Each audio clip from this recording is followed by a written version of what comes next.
Okay, good afternoon, everybody. Tim Smith here. This is Paddle Shanties. This is issue number 2. Now, this is quite an interesting little experiment here because a friend of mine, Deborah Bonner from Donegal Dragons, has put me in contact with Siobhan, who you see in front of you. And up until 3-4 minutes ago, I'd never met Siobhan. I'd maybe seen her online, but I've never actually spoken in person.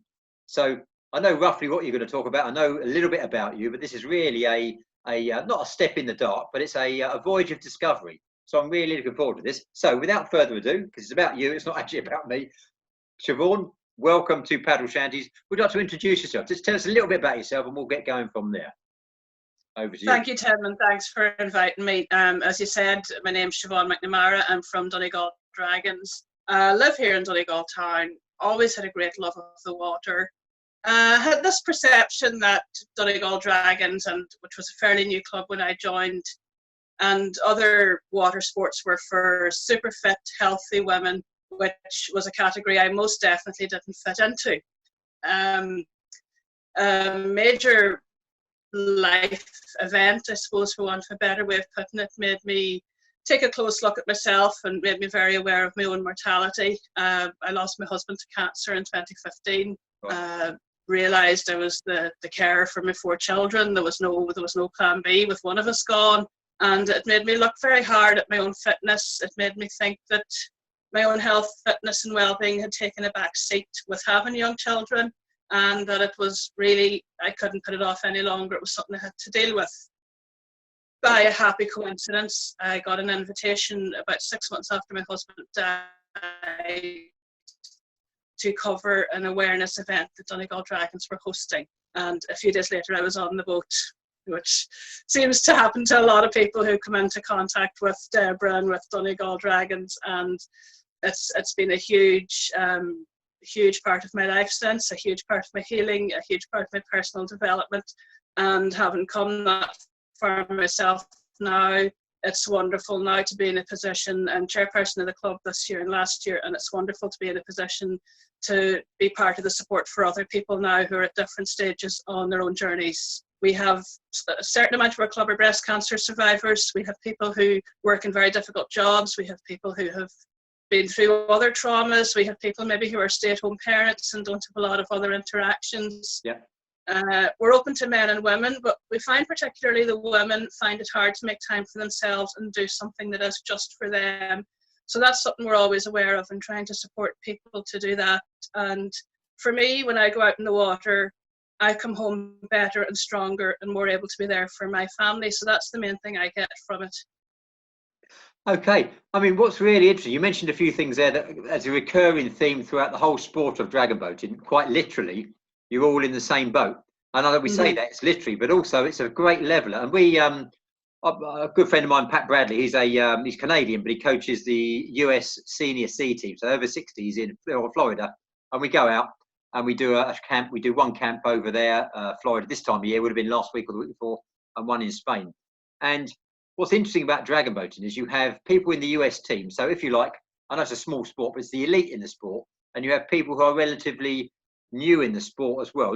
Not first timers, but maybe the first or second year of paddling. And you see this throughout the world.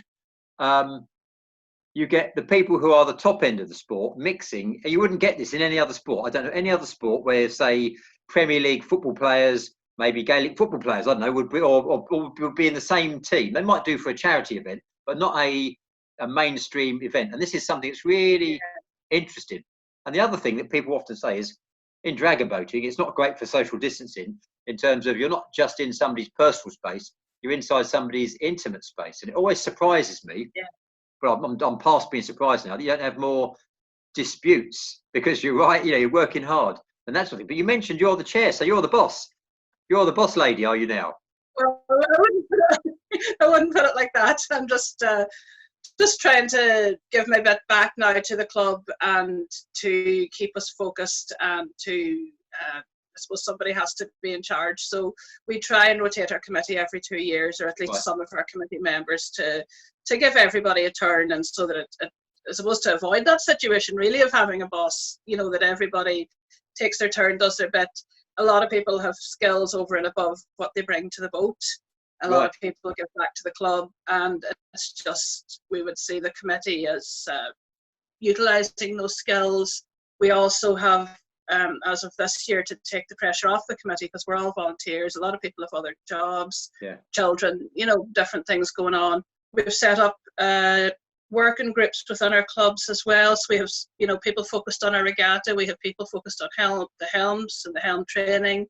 We have, as of this year, we have 2 positive clubs officers, and their role is to focus particularly on well-being, on mental health and physical health. Really? Because there are always things coming along. Yeah. And you mentioned disputes as well, and should there be a little bit of friction or a little bit of dispute, it's good to have people who aren't on the committee who have skills that help to navigate that. So that was part of our thinking as well, and having 2 positive clubs officers, that's part of their role. But mostly it's a very positive thing. It's, as I say, it's about well-being. It's about promoting things that relate directly to dragon boat well-being, but also other things. For example, it could be maybe a non-smoking initiative. There could be different things going on that we might, or that they'll come up with themselves too. Hopefully it's a very, very new thing that we just started this year, and we haven't been on the water unfortunately since, but it's great with everything going on too, to have those people in the background as well.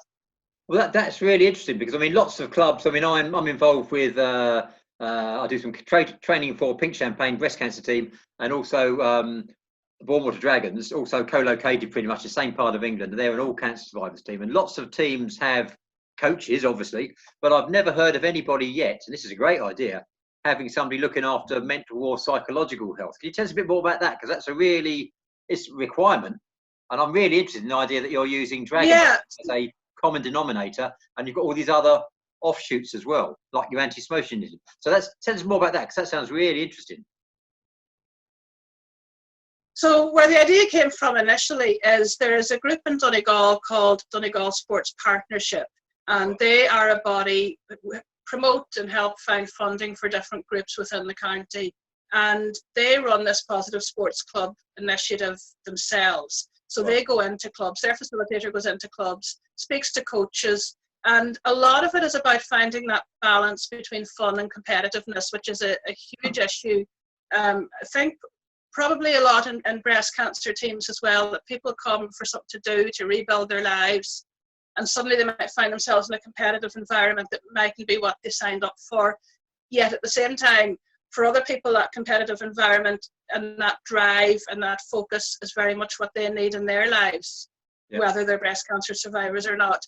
So the positive clubs helped us to find that balance, because that's something they do in encouraging children to stay in sport. So we decided ourselves that we had taken so much from this in helping us to find that balance within our clubs, that we felt in carrying on the spirit of what we had learned and not losing it along the way, that we would we would have somebody in our club that would focus on that would be their focus. And we also felt, and it was some advice that came from that workshop that we had done with Donegal Sports Partnership, some roles in a club are voted, as in the committee, but there are some that should always be appointed. So that would be things like a designated liaison person for working with children. So we felt that the positive clubs officer was also something that should be appointed. We felt that you need certain skills.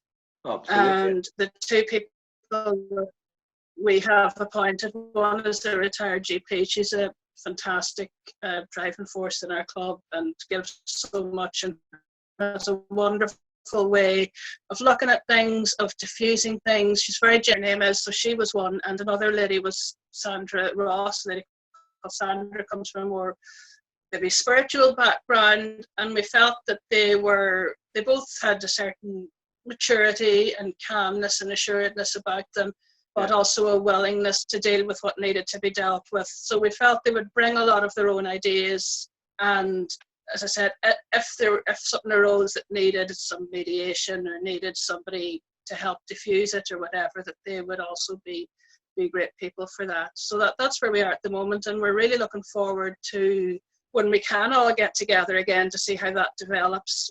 We're really excited about it, and we think it will it's something that should be very, very good for the club.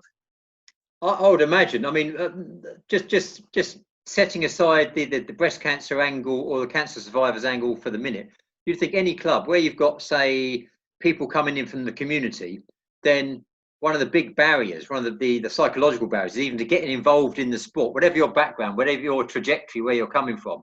And I'd say I've never heard of that, and it's such a simple idea. It's brilliant, isn't it? So you've actually got somebody in post, a positive club officer who will address that, and I think that would open up your appeal, broaden your appeal to the community from the outset, that people know that if they're not sure about it, before they even think about committing to twice a week, 3 times a week, and that might be quite daunting, and it is for some people who've not been involved in sport, having a helping hand before they even get in the boat. I mean, that's what it is. It's a helping hand to get in the boat in the first place. It's brilliant. It's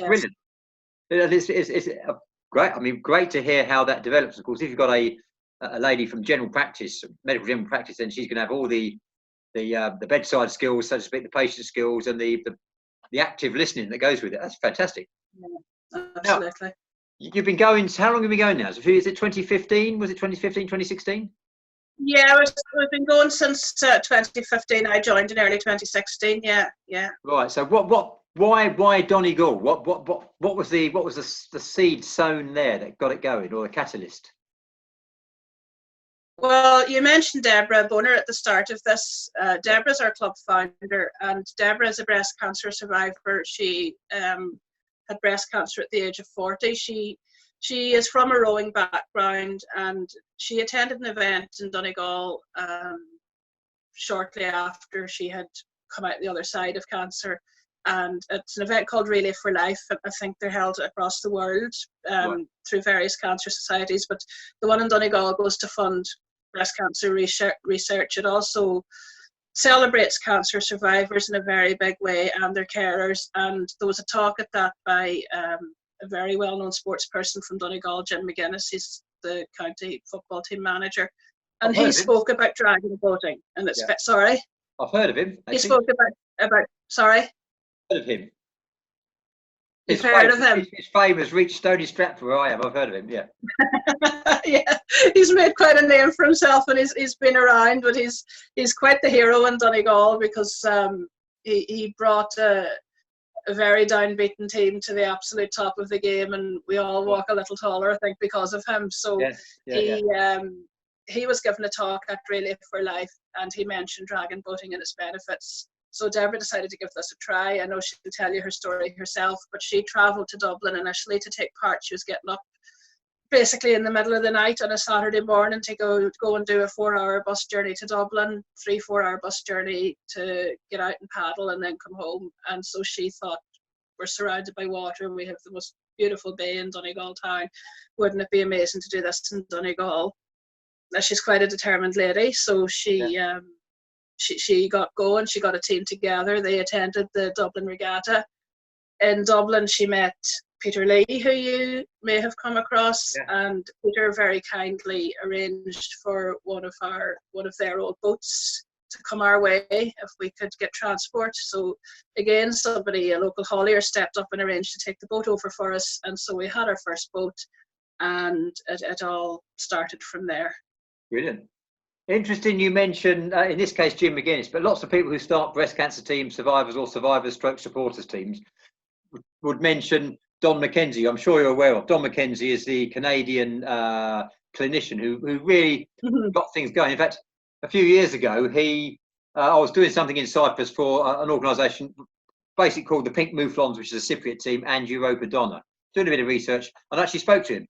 And he was saying, that when he set it up originally in, I think, 1996 with a couple of teams, it was really part of clinical trials. And of course, the whole thing has become, it's a huge thing. If you look at the IBC PC events, there's a few hundred teams.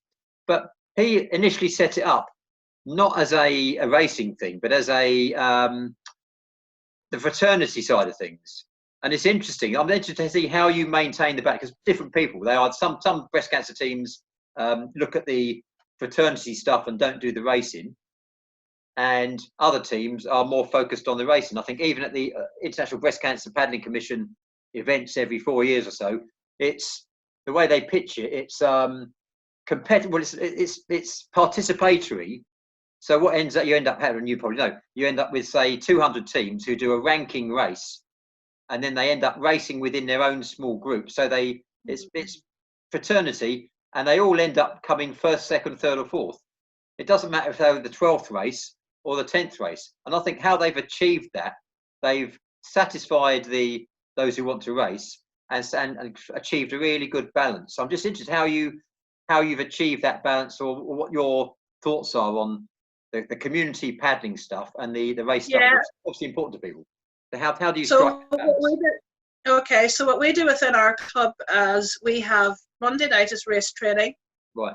Wednesday night is stamina training, and Friday night is Friendly Fridays, which is for anybody. It's really open, really social. It's a much slower pace. We have 3 boats. We usually wouldn't take more than 2 out. If we have 2 helms and if we have the numbers, we take out 2 boats. The Fridays are lovely sessions. They're just quite relaxed. It's a great opportunity for people to try out. Sometimes people do that for the first season and then decide to push themselves a bit further. For other people, that's all they want out of it and they love it. So we do that. We have a cup of tea afterwards, maybe some biscuits or cake or whatever people bring along. We're beside a beautiful pier in Donegal town, and it's just really, they're really special sessions and really lovely social sessions. So back to our Monday night then, we have a fantastic coach called John O'Neill. John would have background in a range of water sports, and he originally came along to be our safety boat driver and had a lot of ideas and started sharing things with us, and has gone on to become a fantastic coach and to push us and to really focus our race training on Monday nights. Brilliant. So for people who want to race, Monday night is the night we do race training. We usually, for the bigger regattas and for our home regatta, we have 2 race teams. So Wednesday night then is stamina training. So people who only come to the Friendly Fridays, who get used to it, their bodies get used to the physical side of dragon boating, and they might feel that they could benefit more from doing something else, but don't quite want to step up to racing. So they're very welcome to come along on Wednesday nights as well. So we do longer paddles. Basically, that's the stamina training. But again, it's not a race training night, so it's a little bit more relaxed. We always tell people, if you need to pull in your paddle, that's fine. Just do your best. Just come back in, and it helps. It also helps people who are stepping up from Friendly Fridays to maybe be more aware of how the people who are racing paddle a little bit differently, and it gives them an opportunity maybe to slot in with that a bit more, and then maybe to take the next step up to race training.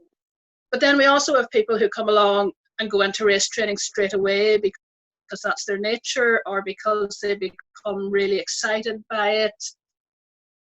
Whatever, there's people who never race, there's people who start straight away, there's people who build up gradually. And the way we have set up our Monday, Wednesday and Friday sessions just lends itself to whatever people want and need from the club. That's really, I mean, you've almost answered my next question that sort of sprung out at me there. But before I'll just pitch this. Just roughly, those who regularly attend, the more focused races, do they turn up on the Friday sessions as well? Some of them, yeah. Maybe, maybe up to 10, 15 of them, yeah. Because that's one thing I was doing with a breast cancer team in the UK, when they had a bit of a transition from paddling around sort of the more fraternal sort of stuff to paddling for paddling's sake, and then they transitioned into being more of a race team. And I think they may have gone one, I don't know, it depends on something. Well, I won't say what I think, I'll say what some of the members thought was they went too far in the other direction. And we were talking about the possibility of those people with the committed racers, they're going to get the extra session, equivalent of your Monday night session, and the payback, if you like, is that they'll get the extra training, but they've got to be prepared to come and support the more fraternal stuff as well. And you've sort of achieved that organically rather than explicitly. Yeah. And I think that's great, where you've got that almost a halfway house on your Wednesday night. So, and you've got the equivalent of, the way they do dragon boat racing in America. They have, we call it corporate in the UK and probably Ireland as well. but they have what they call rec training, recreational. So a rec team, that's your fraternity team. Could be any, doesn't have to be breast cancer. And their big transition is from what they call rec to race, which is funny in English, but it's going from recreational to race. And what you're actually doing there is you're managing that process on a weekly basis, which is quite interesting, actually. Once again, there again, a bit of innovation there that sounds obvious, but I've never actually seen that done. And clearly it works as well, especially if you're getting two boats out at a race event. But when you think about it, and this sort of, I wouldn't say it dawned on me, but it's become more apparent to me, having got involved in international racing, blah, blah, blah. And if you look on the screen, that little hole there, that is dragon boat top end racing. And then there's dragon boat paddling. And all of this is recreational paddling. I mean, certainly not just from a business point of view. If you're not tapping into the community, and you seem to be achieving a really good balance in all those things and satisfying, because you could quite easily, if you didn't manage it, your team, A team, could lurch off into non race paddling or one extreme or the other. And it reminds me of one other thing. Is I used to paddle with Amethyst, which is a Liverpool-based team based in the Pool of Liverpool docks, and they have a breast cancer team you may have heard of called Pool of Life. And I thought they used to, they probably still do. Once a month, they have they paddle to Costa Coffee down in Albert Dock in Liverpool. And some of the more hardened racers, they'd say, "Oh, what are they doing that for? It's a waste of time." And I'm saying, "You're missing the point. That is the point. The point is to get together, get in a boat, have a good time, have a chat. Yes, you might paddle out of time a little bit, but the point is to get you in a boat. And there'll be people who that's the only thing they do. And if they want to step up, they can go to the Amethyst race team. So that's fantastic. Really, really good. Really interesting to see how your take on that particular issue. But Donegal Dragons is a supporters team as well. So it's not just survivors and supporters, yeah? Okay. Yeah, it is. Yeah. So tell me about because you've got a regatta there as well. So it may be on hold this year, but tell me about the Dragon Boat regatta you run. Is that your specific event? Yeah, we run our regatta. We run it independently of the governing body in Ireland because we just felt we would like to do it our way, on our own terms, and that's worked very well for us so far. And that's absolutely no disrespect to the governing body. We attend all their regattas and they're fantastic, but it was a choice that was made by a previous committee, and I would absolutely support it. I think it's completely right. So we have people, there are around 14 teams in Ireland at the moment. So some teams come in full teams, some come just maybe a few people from each team, and we put boats together. We have people who come from, for example, at a regatta, we had 3 ladies who travelled from France. We had a lady who came from Australia. We had a lady who came from Canada. There are people that the breast cancer survivors would have met through the international breast cancer events that you mentioned. There's fantastic friendships, as you know, within dragon boating. So some of those people come to our regatta. We have people who come from England. You mentioned Pool of Life, brought a full team over one year. Pink Champagne have come, with the members of the Champagne. Soaring Dragons have come, and we've raced with them in England as well. Some of our members. Mike Bushell's team, he's a good man. Mike's been a fantastic, to for the entire club, and we've raced with them in England too. That's been lovely. So somebody can come on their own, somebody can come in a full team. We'll put them together into boats. So last year we had 13 races altogether, 3 boats in each team. 3 boats in each race, and then to mix it up a bit and to give everybody a chance and something to aspire to, we had our top 3 teams raced for the cup final, and our next 3 teams raced for the shield final. So we had a first, second, third. So 6 teams went away with prizes.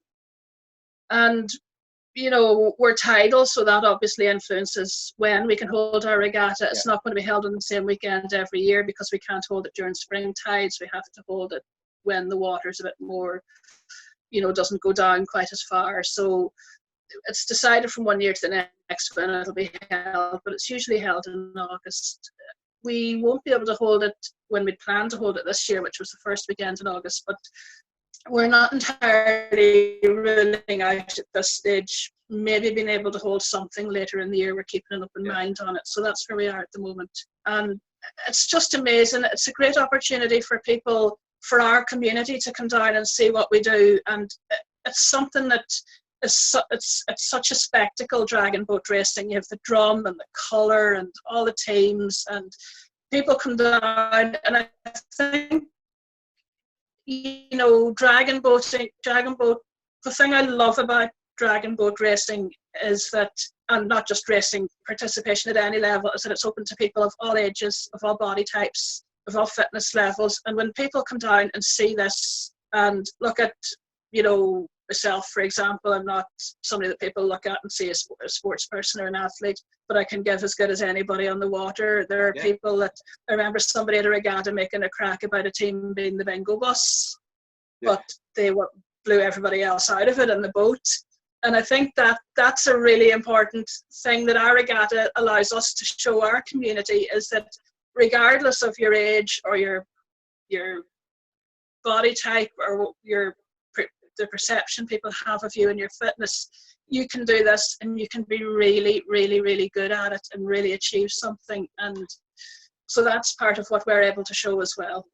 It's a really interesting point you mentioned, and I'll sort of touch upon this. I run a few regattas. I run the Pink Champagne Regatta, in fact, and they last 3 or 4 years, and they are at Hengistbury Head on the south coast, and they are tidal as well. So when we run the regatta, same as you have to be within a set time frame, and I need to come up with a program that's got a bit of wiggle room in it, but it's got to finish by a certain time, because otherwise they run out of water.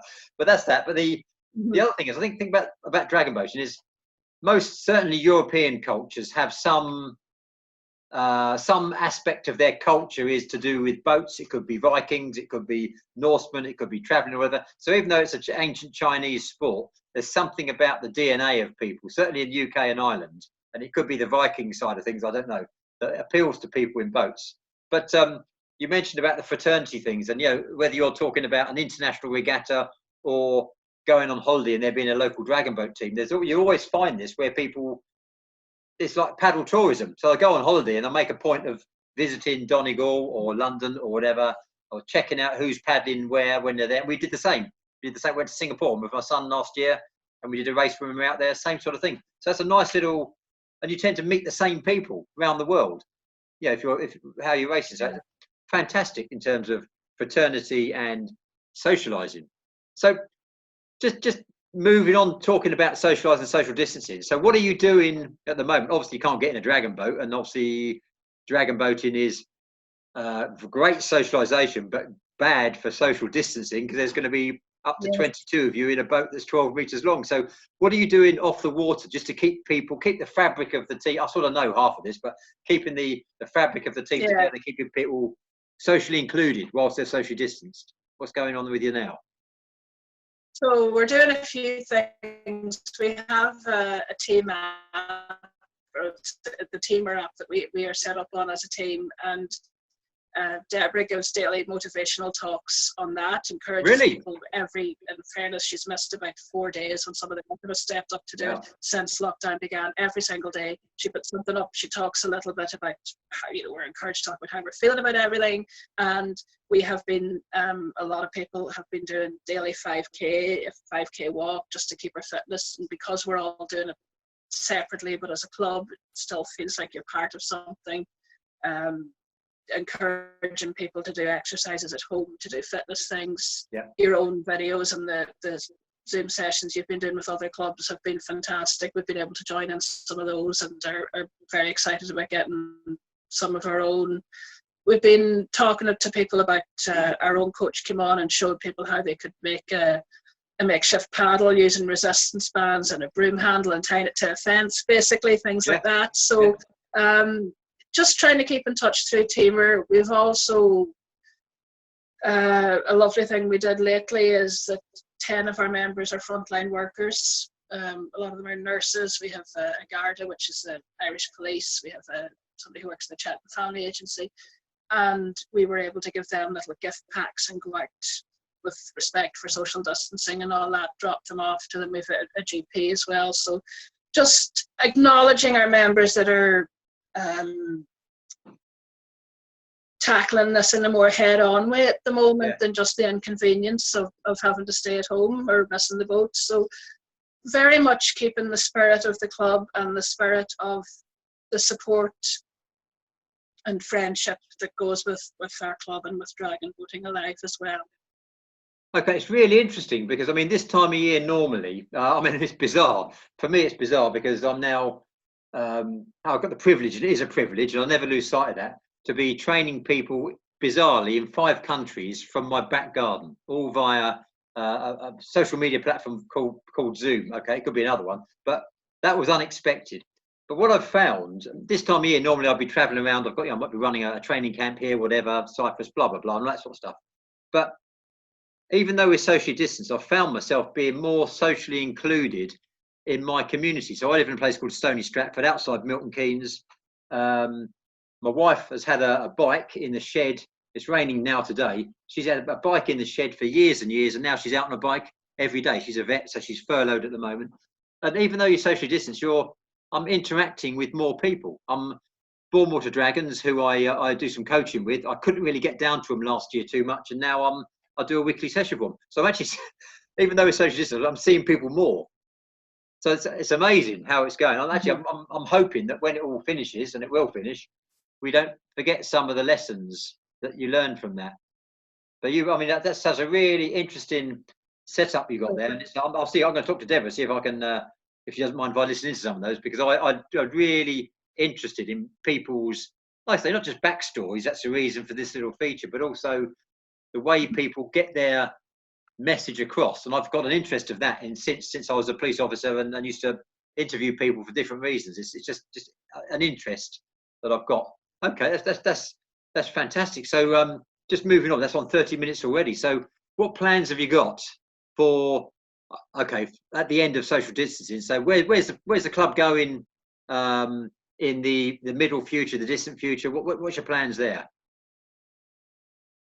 Oh gosh, well, the first thing, it's going to be such an absolute celebration to get back on the water. Yeah, we can't wait for that. So in the future, we have seen ourselves progress quite well on the racing front. First of all, we had a few trophies home last year, so we'll be looking to build on that. It's given us a great confidence, especially maybe more so for those of us who don't come from a sporting background, that winning prizes for sport wasn't something we would have seen ourselves doing a few years ago. So that's really something to aim to, and to know that we can do that and to keep improving. And also, it's always a huge part of what we do is to bring in more breast cancer survivors so they can get the benefit. And it's not my story, so I don't want to speak about how that feels for people. But I think my take from talking to people and from seeing them come on and develop from joining our club is, I think our breast cancer survivors get very much a new lease of life, and also in a way that they know that there are people there who understand their challenges and their experience, with there being other survivors on the boat as well. And we're quite fortunate to be supported by and endorsed by the breast surgeon in the main hospital in Donegal, and he holds events, or the breast clinic hold an event every year for breast cancer survivors. So some of our members go and speak at that every year and encourage people to come along. And Deborah works very proactively in actually contacting people and staying in touch with people and nudging them into coming along and trying as well. So that's always going to be a huge focus. And on the breast cancer side of things as well, something we did last year that we really hope to bring on this year is, in looking at raising awareness of breast cancer, is we had worked with the Donegal County Council for Breast Cancer Awareness Month last year. Now, it was something that was decided and done very much at the last minute last year, so we're hoping to be more prepared for that this year. They had lit up the local public services centre with pink lighting for all of October, and they had supported us in encouraging shops to put pink displays in their windows. And not everybody, I suppose, feels that the pink is the way to go either. Maybe it's more direct awareness. So there'll always be that side of it as well. And so the breast cancer awareness is something that we really don't want to lose sight of. So part of what we're looking at going forward is building on what has been done there already. We usually do a pink paddle in October as well, so that's a little fundraiser for Breast Cancer Ireland. So we'll be looking at developing that side of things and working with our Positive Clubs officers on that as well, seeing what more we can do there, but also with like I said, keeping up the race training side of it too. That's given us a big boost as well, a big boost of confidence. And I think even for people who, for breast cancer survivors or people who've been through other major illnesses or traumas in their lives, even if what we do isn't for them, I think when they see what we do, it makes them realise that they can have a good life after cancer, even if our way of doing it isn't their way of doing it. I think it can still inspire people. So that's another side of it as well. I think that's fundamental, because, like I say, somebody may not be directly affected or impacted by breast cancer, or that may not be their specific area of interest, but they can see that you've said it could be prostate cancer. The point is, somebody could set something up, seeing the model or the example, and like all of us, when we set things up, you take a step forward, you take a few steps back, you make a few mistakes, you try not to make the same mistakes twice, and that sort of stuff. So it can be done. And what's inspirational about it is the fact that it's not, I mean, we'll call due credit to governing bodies and that sort of stuff, and that's great. But when you get a group of people who say, well, actually, we're going to do it maybe slightly differently, but we can do it our own way, and it's totally organic and it's totally Donegal, not somebody deciding from outside, oh, about time we had a rugby team in Donegal or Carlow or Waterford or whatever. It's that's inspirational in its own right. And something you mentioned there, one of the other people talking on this episode is Mary Milne, who was fundamental, in fact, in setting up both Pink Champagne and later Bournemouth Dragons. She works in strategic health in the Bournemouth, Christchurch, South Dorset area, and having that buy-in at strategic level. I won't mention it, but I know of another breast cancer team in the UK who used to put leaflets out in various sort of clinical units, and because there wasn't the strategic buy-in, they used to have the leaflets taken away and disposed of, and that's because there wasn't the senior individual to say, yes, we're pursuing that. So it's interesting to see, and great to see that you've got that. So you've got that, not top cover, but it's like that, isn't it? Strategic buy-in, say this is our policy, we support this, and so fantastic to see that's going on as well. Okay, that's brilliant. Now, this also very much so in the last few minutes is a promotional thing for Donegal Dragons. So the floor is yours. I mean, tell me the message, because what you're saying is going out, and we're going to get out as far and wide as possible, because that's what it's about. So what else do we need to say about Donegal Dragons, about the great work you're doing there and the people's lives who you're impacting positively? Go. Well, we're a very friendly club. We work in a small community in Donegal, but we have members from all over County Donegal, and we have members from further afield too, from Sligo and into Northern Ireland, who come week after week, sometimes several times a week, to get out on our beautiful bay and paddle and just leave your troubles at the pier, leave whatever's on your mind at the pier. You go out into that boat, we're all paddling together. If you don't know this about dragon boating, we paddle to a drum beat, and that is very to the drum, which is the heartbeat of our boat.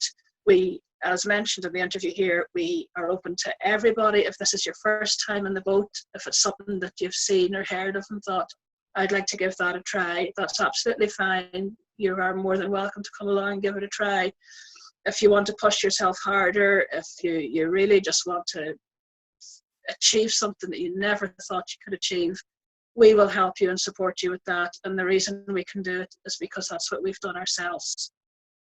Brilliant. So you're, in a nutshell, you're open, you're inclusive, you're welcoming, you're an exciting bunch, you're forward thinking, and I think it's fantastic. And thank you very, very much for taking the time to talk to me. Now, what I will get from you after this is all your contact details. So there'll be the video, and then we'll get a high-res image of the Donegal Dragons, and we'll say on the back of that, please contact Siobhan, whoever your contact person is, so we can get people to beam straight into you to find out what's going on both now and in the future. Okay. Thank you very much for that. Just hang on there. I'm just going to stop the recording, but I'll have another chat with you now. But Siobhan, from me, thank you very much. And I'm very pleased I got to meet you. And I'm very pleased also that, bear in mind, 38, 39, 40 minutes ago, we never even spoken. I think that's gone really well. So thank you. But hang on there. Cheers.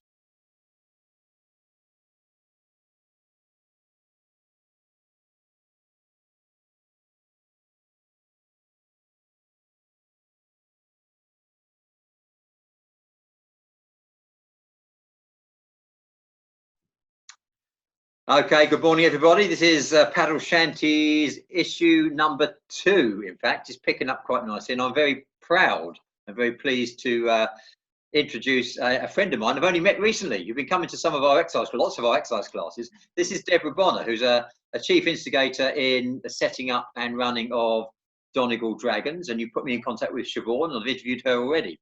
Cool. So, welcome, and I'm very pleased to be talking to you today. Let's start off, just right off the bat. Just tell us a bit about yourself. I know you're a lovely, effervescent, bubbly person. That's what I do know. Oh, thank and you. And you're well known around the place. So tell us a bit about what makes up Deborah Bonner then. Is it Deborah or Debbie? Deborah. Okay. Yeah. Go on then. Good man. Well, hello everybody. Where it all started was back in 2010. I was diagnosed with breast cancer and went through all the treatment and sort of came out of that, thank God, well. But at the same time, sort of my head wasn't in a great place, and I'd heard about this Really for Life and a conference to do with fitness and how it improves the reduction of the percentage of reoccurrence. So I went to that conference, and it's the first time I heard about dragon boating. So all you needed to do or to have for this dragon boating was 2 things: was to be a breast cancer survivor and to like the water. So I was like, right, that's fantastic. That's exactly what you know. So a guy called Jim McGuinness, who's a very famous local team manager, inspires the whole county. So he was given the talk, and all the facts were there, that if you continue with daily fitness, that you will be a lot happier, and your body will be a lot happier, and you'll get fitter and stronger, and you'll be able to fight the percentage of reoccurrence. So he spoke about a dragon boat club called the Pluribus Paddlers. Yes. So straight away I was listening to him, but I was Googling at the same time where they were and everything else. So long story short, I contacted them on my way home from that conference. They're situated in Dublin. They're legends really in the dragon boat world here in Ireland, and they started off the dragon boating in Ireland. I think they had their 10-year anniversary this year. So I got a bus up to Dublin and went up there, up and down for 6 months. It's a 8-hour return trip from Donegal to Dublin. So I absolutely fell head over heels, loved everything to do with it, just everything to do with it, and a great group of people, and they absolutely inspired me to start our own club here in Donegal town. I remember, I think 2013, we was in Spain doing some stuff in Murcia, and I come across, I knew Judy anyway from previously, and the Doyle family is pretty much a dynasty, it's fair enough to say, in dragon boating in the UK and Ireland. Yeah. And that's the first time I met Pluribus Paddlers then. Cool. And that was an impressive bunch of ladies, actually, to be honest with them. But you mentioned something else there that makes me laugh about being having to like the water. Now, I've been paddling different boats for about 35 years. And actually, I don't like being cold. I don't like being wet. Which sounds like a ridiculous thing to say. And I do it most days. Yeah, but that's that. But this Jim McGuinness, I think you're going to have to put me in contact with Jim McGuinness, because lots of people mention him. And he sounds like a really inspirational sort of bloke. And I think I will need to get him on this channel. But if you do get him on the channel, let me know, because the ironic thing about it, I haven't seen or heard him since then, and that's 2014. I've sent him loads of emails, and I've been letting him know what he has inspired me to do. Yeah. So he's just a busy man. The whole world wants him, but the three words that he that I use and our club uses from him were, if you imagine something and you believe it, you'll achieve it. So they're my three words, myself and the club, and he's just fantastic. Like, I mean, any teams I coach, and I've had the privilege, and it is a privilege, to coach a number of different teams at different levels. And one of the quotes I'll probably dip into is this one, that exactly what you're talking about. Yeah. If you something you can achieve it, but if you believe it, you can become it. Yeah. And it's that sort of thing that really is the buy-in. And in whatever level of paddling you're talking about, whether you're talking about any sort of paddle, you're trying to get not blind abeyance or blind sort of following from anybody. But if I talk about pain with a purpose. Yeah. Now, no pain, no gain, rubbish. But you're going to push yourself through, achieving something athletically or whatever. If you understand why you're going to do it, and you understand it, it might just be joining Pluribel Paddlers, joining the national team, joining Donegal Dragons. It doesn't matter what the level of participation is, but if you believe it, you'll do it, and you'll buy in, and you'll probably buy in, and you'll achieve more from it. Absolutely. But he sounds like just the sort of person I want to be talking to, because I think people would benefit from not just pearls of wisdom, just the everyday conversation. Oh yeah, he straight away. I went into that conference with my head down, and I was sad and I was afraid. And that's not me as a person, because I've always been involved in a rowing club from I was 16 here in town. So, but the cancer diagnosis knocked that confidence and knocked that, in me. So I sort of knew I had two choices. Either I had to try and, build that up and get back to being me, better physically, not even physically, but more mentally. Yeah. So here he was saying to me the two things, and so simple, that the fitter you become, the stronger your body and your mind will become. And even though I've always known that, it's only lately in the last few years it's actually been proven. Yeah. So he had the facts and figures behind. So, I mean, if you want to stay well, there you go. You got to do your exercise. And what better way than dragon boating?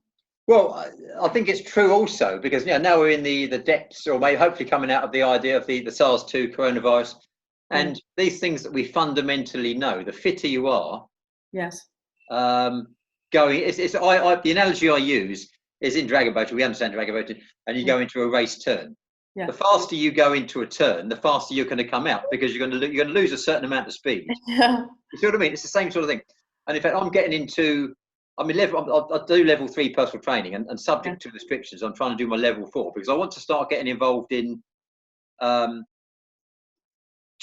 referrals, and this sort of thing, not just cancer and related subjects, but just getting involved not so much in racing, but also in health and well-being of the community. The benefits of it. Better outcomes, better everything. But it's actually I've done lots of racing, and I'll carry on doing that. It's just an interesting.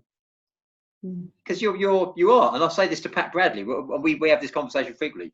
This sport, more than any I've ever seen, has genuinely the capacity to change people's lives.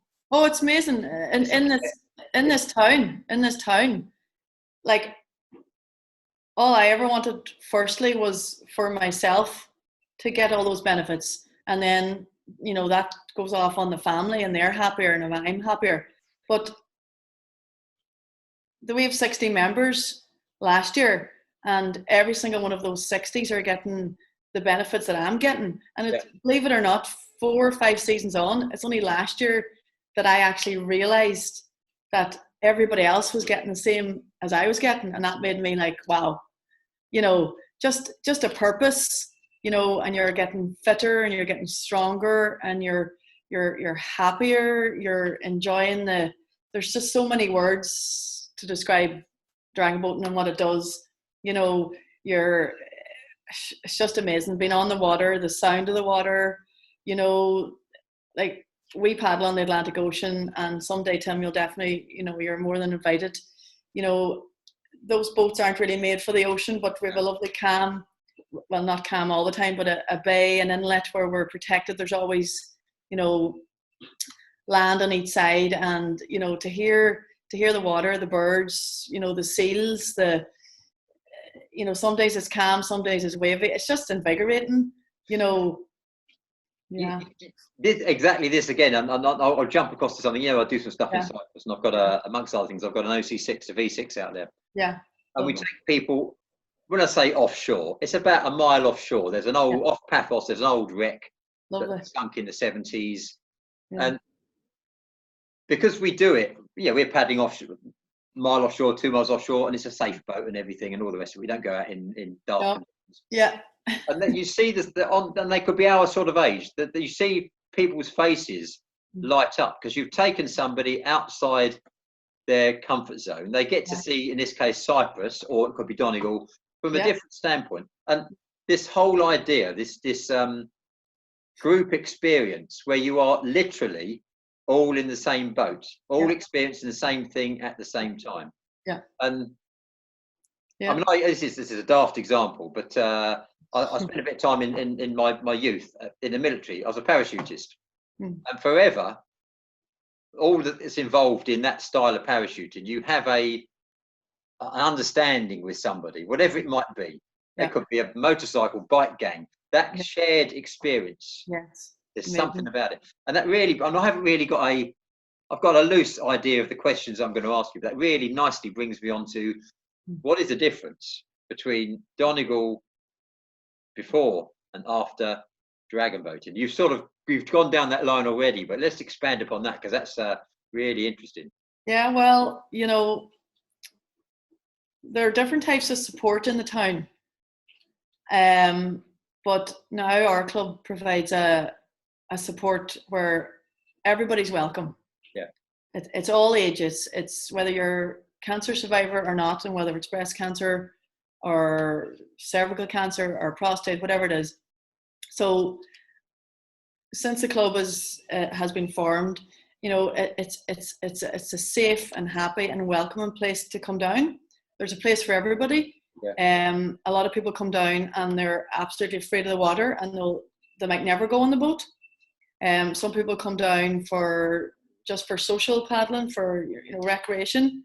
Some people come down and they're like, right, when's the first race? Yeah. So we have, I mean, I'm so proud and absolutely love what we have. We're probably we actually are the most diverse club in Donegal at the minute and in the Northwest, from ages of, one of our youth, 12, 13, he's learning to helm. Yeah. My father's 79 years of age. He had a massive heart attack, prostate cancer, type 2 diabetes. He's one of our most competitive paddlers. Wow. So yeah. And before he started, he'd ask me, I come home, so where did you come? I'll say third, knowing rightly there's only 3 in the race. Yeah. So he'd say, third, very good, so how many was in the race? And I'm like, 3. So you came last. So, that whole support is there now for people. And well, you could have capsized. You couldn't, maybe not finished. But anyway, sorry. Yeah, don't even go there. So that support group is there for people now. Yeah. So we spend a lot of our time promoting, the social end of it, the competitive end of it, and everything in between. And we've so many great examples of people that you could be videoing that, people that are still afraid of the water. So they still go out of their comfort zone every time, Monday, Wednesday, and Friday, but they still come down because the benefits they get out of it, they just love everything about it, and they forget about their fears when they're out on the water. So it takes courage, and, we stop out there. So if it's calm and safe, we'll stop the boat and we'll just be thankful and be grateful and happy and look around us and breathe. And it's just amazing. Like I could sell it, no problem. I love it. I mean, 2 things about that. Yes, and you can't detract the idea of people pushing their own individual comfort zone. But as a coach anyway, you have to create the safety net where people can discover that. So you're taking people out of their comfort zone, but they won't necessarily see it. But you're creating a safety net in which they can explore. Yeah, and then they trust it. And what I'm really interested, is Donegal Dragons is, because you go around the world and it's a privilege, as I say. Yeah. And like in America, they talk about the difference between what they call race and rec. What they mean by that is it translates differently in English, but racing teams or recreational teams. Mm. And the big transition is from one to the other. Yeah. I was interested talking to Siobhan and you that at Donegal, you have I think it's your, if I'm correct, your Monday session, which is your race session, your Yes. Wednesday session or midweek session, which is your more aerobic session, and your Friday or Saturday session, which is your more community fraternity thing. And you, Yeah. sort of, you can transition through the Wednesday from one possibly to the other. Absolutely. Like, how you manage that, I've never seen that work as effectively as it appears to work there. We've talked about it with different clubs, Yes. and they've either gone down the line of the race side of things, and sometimes, occasionally, not alienated people, but sort of, you know what I mean? Just sort of they've gone one or the other, as opposed to trying to achieve that balance which you can achieve. So to see how you do that, I think that would be beneficial, not just for my knowledge, but for everybody. Because what I think you've got an interesting, I say interesting, a very. It didn't work overnight. You know, this is our 5th season, and even for me, who absolutely loves racing, I travel as many places as I can to compete in races, because that's the only way that I learn myself, I feel, you know. And I love to go in other teams and paddle with other people and behind other people and in front of other people and beside and learn and watch. But so we had to sort of divide it out, because you'd have newcomers coming down, and they might only be free to come down on a Monday, and you're thinking, oh my goodness, the 40 minutes of a session, they're knackered, they'll never come back. Yeah. So it took us a while, and we learned. Now I never pretended to know everything, and I'm still learning. And I always said that to people, and they'd be looking for maybe, how do you know what you're doing? And I told them the complete truth, the honesty. I'm still learning from, you know, the plural paddlers, you know, in the beginning, and now, you know, I've great friends and coaches and experienced people, you know, from around the world, you know, teaching me different things, and I teach our club. So it's all off the cuff and chance in your arm, or whatever you want to call it. But so the Monday we had to sort of leave it as race training. So everybody's welcome to race training, as long as you know, you have to be focused, you have to listen, you have to, you know, respect the coach, the helm, you know, trust them, go with it. It's going to be tough, expect it to be tough, but at the same time, we always have fun. So for me, if you were to ask me now today, which would I choose, racing or recreation? I couldn't choose, because I love both. Right. Love both. And I could have the hardest training session on a Monday, and I'll be completely focused, but I'm enjoying every single second of it. No matter how hard it is, no matter what the coach is telling, or me personally or anybody else, I'm like, yes, you know. So Wednesday then, we had to go somewhere. We didn't have to, but we tried to go somewhere in the middle. So Wednesday is open to everybody, whether you want to recreational paddle or race. So the coach will completely, you know, teach technique, everything. So everybody gets to learn and listen and try on Wednesday. And it's another good session. So then we thought, right, we've people that don't want to race, that don't really want to, you know, they want to come down, just get away for that hour from whatever stress is at home. So we thought we'll have, and our own coach came up with it, John O'Neill, an amazing guy. You would love him. So you actually get to talk to him before you'll get to talk to Jim McGuinness. He's amazing. So he gives us about 10 hours voluntary every week from March to November. So anyway, going back to, he came up with the idea of Friendly Friday, which is fantastic. The name, fantastic. It's brilliant. And the joke about that, some people will say, does that mean you're not friendly on Monday and Wednesday? No, that's not the case. But you've a certain amount of people that only come down for Friday, and that's 100% fine, because they're happy doing that, and they know they're not going to be run off the boat. We still get out for 40 minutes and go out around the islands and have all the same experiences, but there's nobody, you know, coaching you too much, you know, so it works out really, really well. Yeah. Couple of points there. I'll take them slightly out of turn. So I used to race with Amethyst in Liverpool, Yes. And Liverpool is aligned with Pool of Life. It's the breast cancer version. Oh yeah, I go every year to Liverpool. Love it. Right, and the up until, they may still do this. I don't know, and I'll stand corrected. But I think it's a month, every month or so, a Pool of Life get together, or used to get together and paddle basically down the dock, Albert Dock, and go to Costa Coffee. And all the more, I say, hardened or racing sort of people, they wouldn't. They would sort of be a bit light-hearted about it, but did not really understand that what that paddle was all about. That was a friendly Sunday morning. Yeah. Paddle to Costa Coffee, keep in contact, have a good time, learn a bit of technique, light touch, as you say. Yeah. Yeah. But that's what that was all about. And of course, they could go into Amethyst Main at any time they wanted, and it was the same organisation. That's one. Another thing is, I want to come to Donegal and paddle, and I'm hearing you, and I'm a paddler. Yeah. And the reason I want to come to Donegal and paddle is not because I've heard about Jim McGuinness. Yeah. Yes, but not necessarily specifically. I've heard about John and Neil because I've heard you, and I've heard the enthusiasm that you're putting across. Yeah. And that, as a coach, that enthusiasm absolutely sells it. And the other thing you mentioned there, which is so fundamental to me, is still learning. Yeah. Oh yeah. The day, as a coach, whatever level we think we are at, the day you stop learning is the day you give up. And I'll give you a case in point. All this stuff we're doing now. So in the last few weeks, I'm learning about YouTube, different content, doing this, putting out sessions, and it keeps you in contact with the learning experience. Fantastic. And as a coach, it doesn't have to be, it could be needlework, it could be growing beans, like I'm growing some beans out there, whatever it's doing.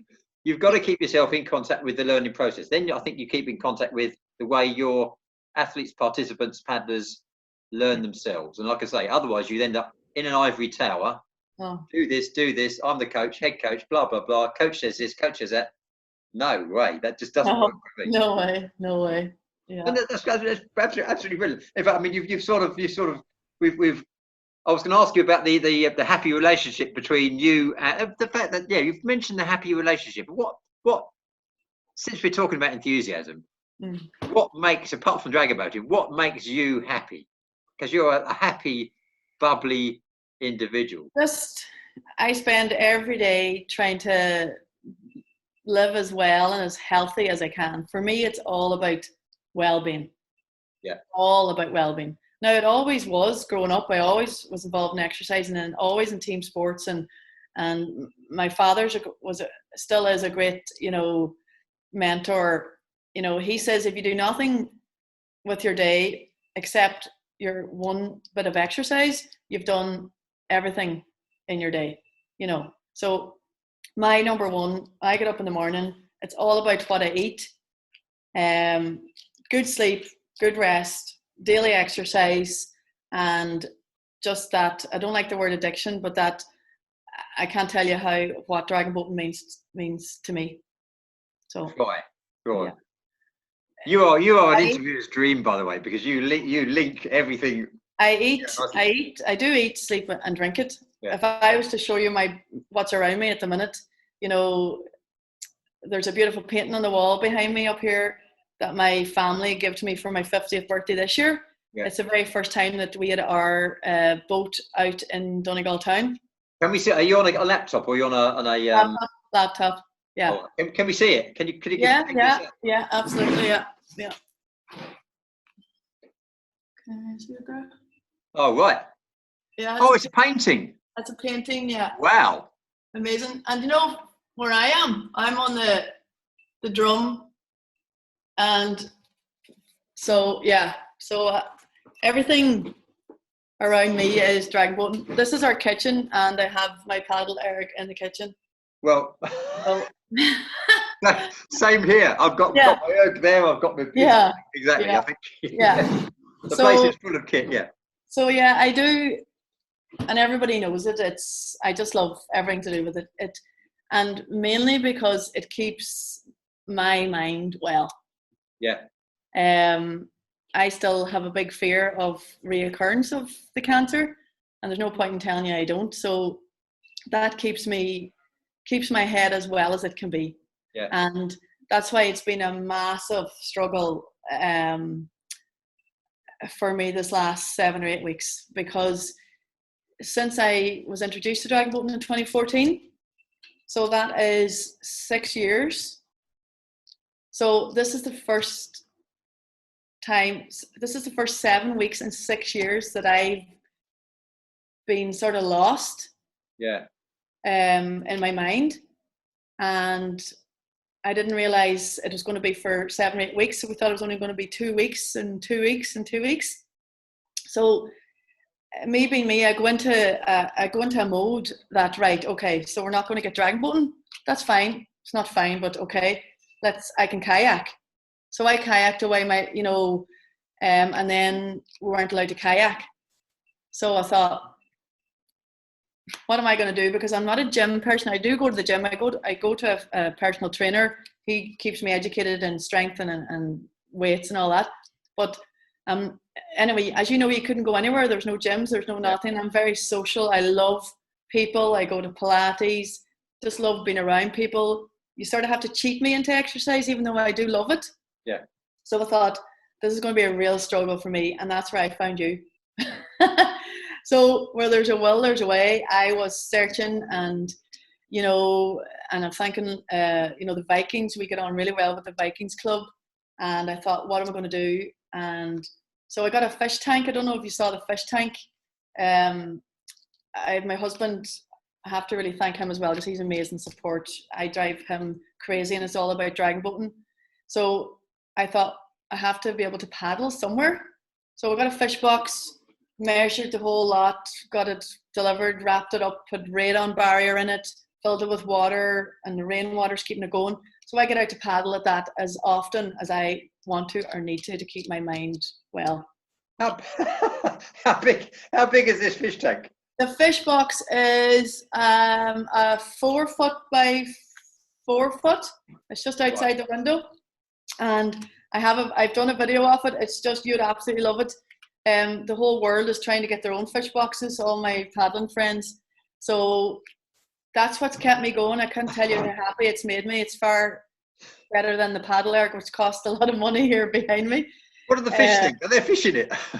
No, and I don't get into it. A lot of people think you get into it. Imagine that, being a fish. Here, do you want me to show it to you? Yeah. Let's go outside. The neighbours already think I'm mad, so there's no shame in that. Yeah, well, Okay. don't worry. So let me see. Wow, okay. Can you see that? So it's sort of like a jacuzzi size sort of thing. Well, yeah. See the size of it? Yeah. It's very cool. And the rainwater, yeah. So, and that's our bay out there. Right. But anyway, so yeah, you so I'm very grateful to find you. And my husband's like, okay, per Tim, he's in trouble. Just to be able to keep me focused. So you've welcomed us all onto your classes, and I love to just get involved. It's just about keeping the mind going now, and the stretching and the conditioning, and Yeah, I mean, I'm surprised, and I'm not surprised how they've picked up, because it's great, because we get together and we have a chat and this, that, and the other, and catch up or whatever, and some of the sessions are harder sessions, and it's just interesting. And people occasionally say to me, well, why aren't you charging for them? I said, because I don't want to. Now, having said that, I'm retired from the police. I've got a pension. I've got a bit of property. Blah blah blah blah blah. And people. As I was saying to a few people are. When I go and do my coaching around the place, people are happy to pay me for coaching. Hopefully, they get a good product. And now, why can't we give something back? Oh yeah, what's wrong with that? Why not? Yeah, Why not? No, I love, and that's why I get you. Like, and we haven't met. We probably have walked past each other, because I go over to the BDA events in Liverpool, and I have been doing it for every year. In Nottingham, I always go to I link up with Soaring Dragons, a fantastic club. Oh, Mike Bushell, yeah, okay, yeah. Yeah, oh yeah. So Mike has put me in a 2K race in Nottingham with the championships, and they're great friends, and they've been to Donegal. So we have a good link there. So, but me and you have probably crossed each other's paths, but haven't met. But no, what you're doing is really helping me personally, and then I'm able to help others then in our club. So yeah. It reminds me about, I mean, just jumping off that one a little bit, just going to Don Mackenzie, obviously, Professor Don Mackenzie, who started the Press in the Boat in 1996. Yes. And I had the privilege of having a chat with him, albeit by email, but it was, I was doing something for Europa Donna in Cyprus a couple of years ago, and I just wanted to get some, not inside information. And what he said to me was, we were talking about not his legacy, because that's a stupid question. Well, it's not a stupid question. So, the sort of thing he'd be asked all the time. Yeah. But he was saying that when he set the thing up, it was set it up as a research project. He was a competition kayaker, as you probably know. Yeah. And he thought at the end of his study, then the thing would close down. Yeah. Of course, it carried on. And of course, the last IBCPC event had something like 210, 220 teams in it. Yeah. And we got on to, what do you think is going to be the most significant thing about this project? And he didn't say, it's fundamental, the amount of lives it's touched, it's changing. He said, for me, the biggest thing amongst all the other positives was the fact that this project has inspired 10 or 12 or maybe more other professionals. And what he said was, whatever impact I've had on the breast cancer community, there's now 12 plus other people who are doing the same thing. And it's not quite exponential, but I thought that was a fantastic thing to say, that, yes, I've had an impact, an idea that's blossomed and been taken on. But other people have been inspired, and think of what they will then inspire through their professional careers. And you think, you cannot but be inspired by it. It's brilliant. No, I met him in 2014. I was very lucky. And, a lot of people say, you were great to do that. It's nothing to do with me being great. All you needed was a breast cancer diagnosis. And I had that. And I was very lucky to get to be part of the team in 2014. I went to Sarasota. Right. So these are just a complete team of breast cancer survivors from all over Ireland that went to Sarasota to compete in this most amazing. And I got to meet Don Mackenzie because he came over to the Irish tent because there was only one team, and amazing, civil, humble guy. Yeah. And I gave him the biggest hug, and I was like, you have no idea what you're doing for me and my family. And, amazing, just amazing. Yeah. Out of a research project, I don't think he. Wow. It's brilliant. Oh wow! And you know what? They're some of the strongest women. I have so many friends that inspire me every day. Just amazing, so strong, so fit, and a lot of these women have went on to, like even the Pool of Life have went on to Amethyst, and they're paddling. Christine Beckwith, an amazing, really good friend of mine. She stayed in my house, and I love her to bits, and she's my inspiration. So all these survivors, a lot of them racing with big teams, premier teams in Canada and world championships. Amazing.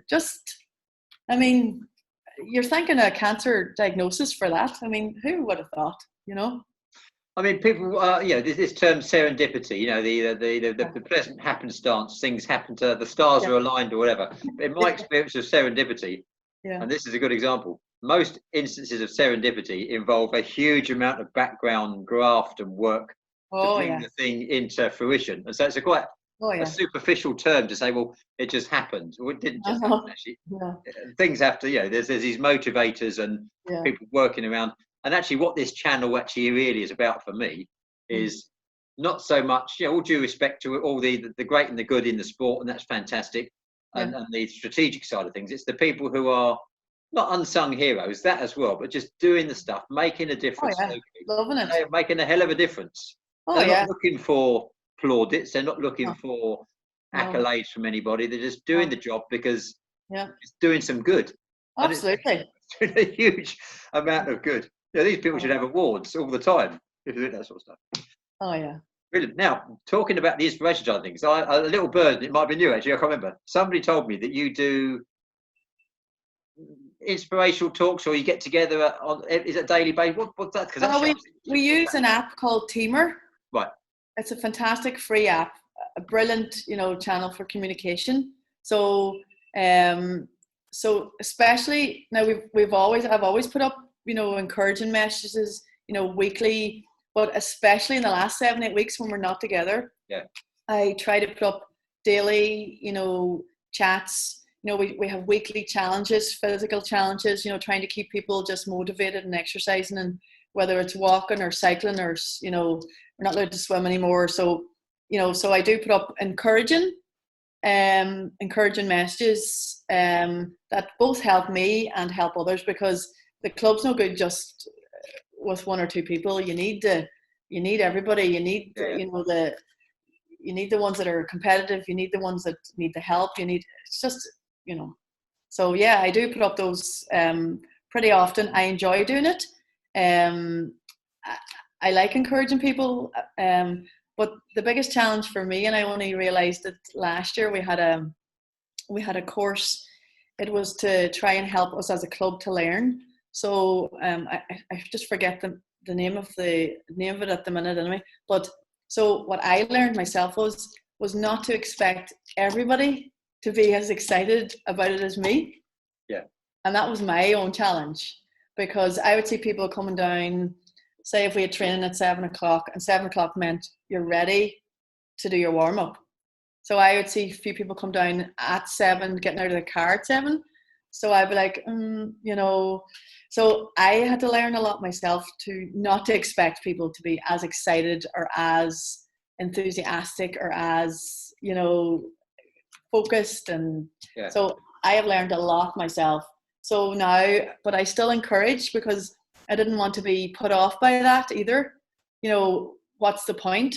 But the point is that there are plenty of people that still need that encouragement and nudging and, let's do this. It's a bit of fun. Yeah, it's lashing rain, but you'll be fine when you come in, So let me cover that point in another way. Race drummers. You may think I'm a bit off the wall here. So race drummer, a cox, in other words. Yeah. What do you think is the most important thing they do? The drummer. Yeah. Oh well, if I wasn't 5'10", I would be a drummer. I am a bit long in the legs for drumming. The most important thing they do is motivate and encourage. Yeah. And a lot of people, and we're still trying to teach people that. A lot of people think if they're stuck on the drum, that they're not important, that they're way down the list. And they have no idea. No idea. Absolutely. And the reason I say that is because I amongst other things, I've got a short course on drumming stroke cox. And the first thing I always say to people is the least important thing they do is hit a drum. Yeah, it's an ornamental thing. Yeah. And the best drummer, and I hope she watches this, Michelle Teasel. So hello to Michelle she's in Dubai at the moment.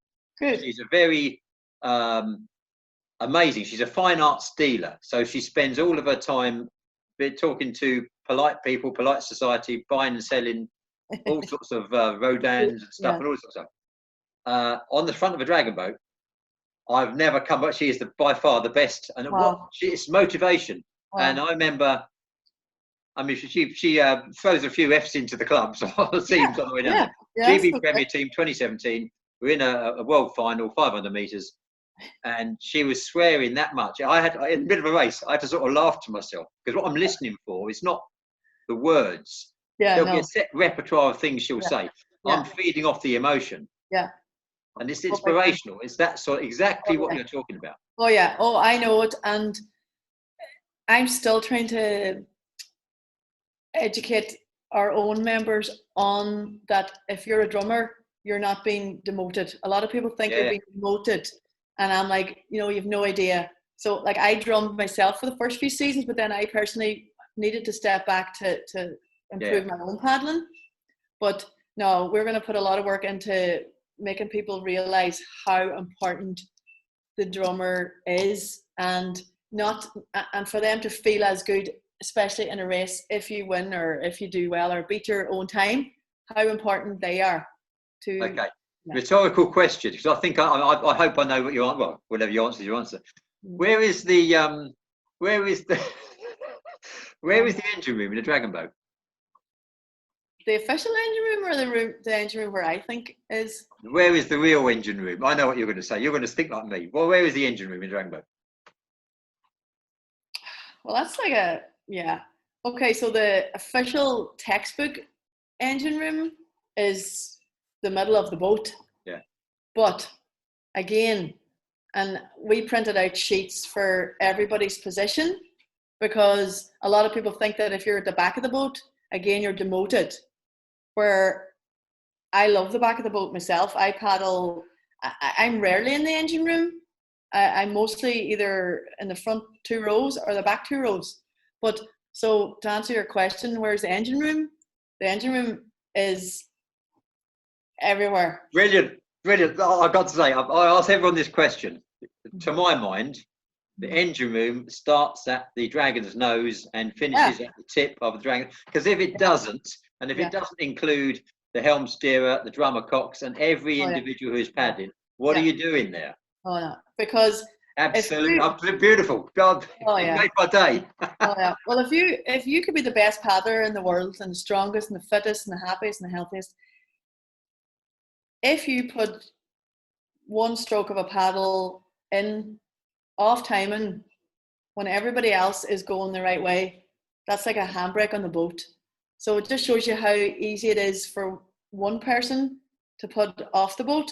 So everybody has to be in tune, from the drummer to the helm to the boat, engine. Interesting you say it, because from from an amateur's point of view, I mean, most people have heard of John O'Grady. John O'Grady is probably the best. I think. My opinion, lots of people's opinion. John O'Grady was the best paddler, dragon boat paddler. He's also a top-level kayaker, etc., GB team, that sort of stuff. Kayak, best paddler we've ever produced. Good. And if you put Jono in the boat, there's a huge psychological advantage. Jono's in the boat, so it must be a good boat, right? So that's true. I love that. But the reality, I think, is one good paddler won't make a good team. Now, if you've got somebody who's all over the place, they can take out everyone around them. Yes. But it's absolutely, and everybody in the boat doing the same thing at the same time. We always say timing, teamwork, technique, power transmission, 4 fundamentals. Yeah. Different people say different things. Yeah. It takes a lot of work and a lot of explaining and understanding to let people know, and even for myself, you know, just because you're put at the back of the boat, it doesn't mean, because like we call them the rockets at the back of the boat. Yeah. To try and encourage people that think they're demoted. And I'll go at the back of the boat. I'll paddle. As long as I'm in the boat, I don't care where I am. Yeah. Except the helm.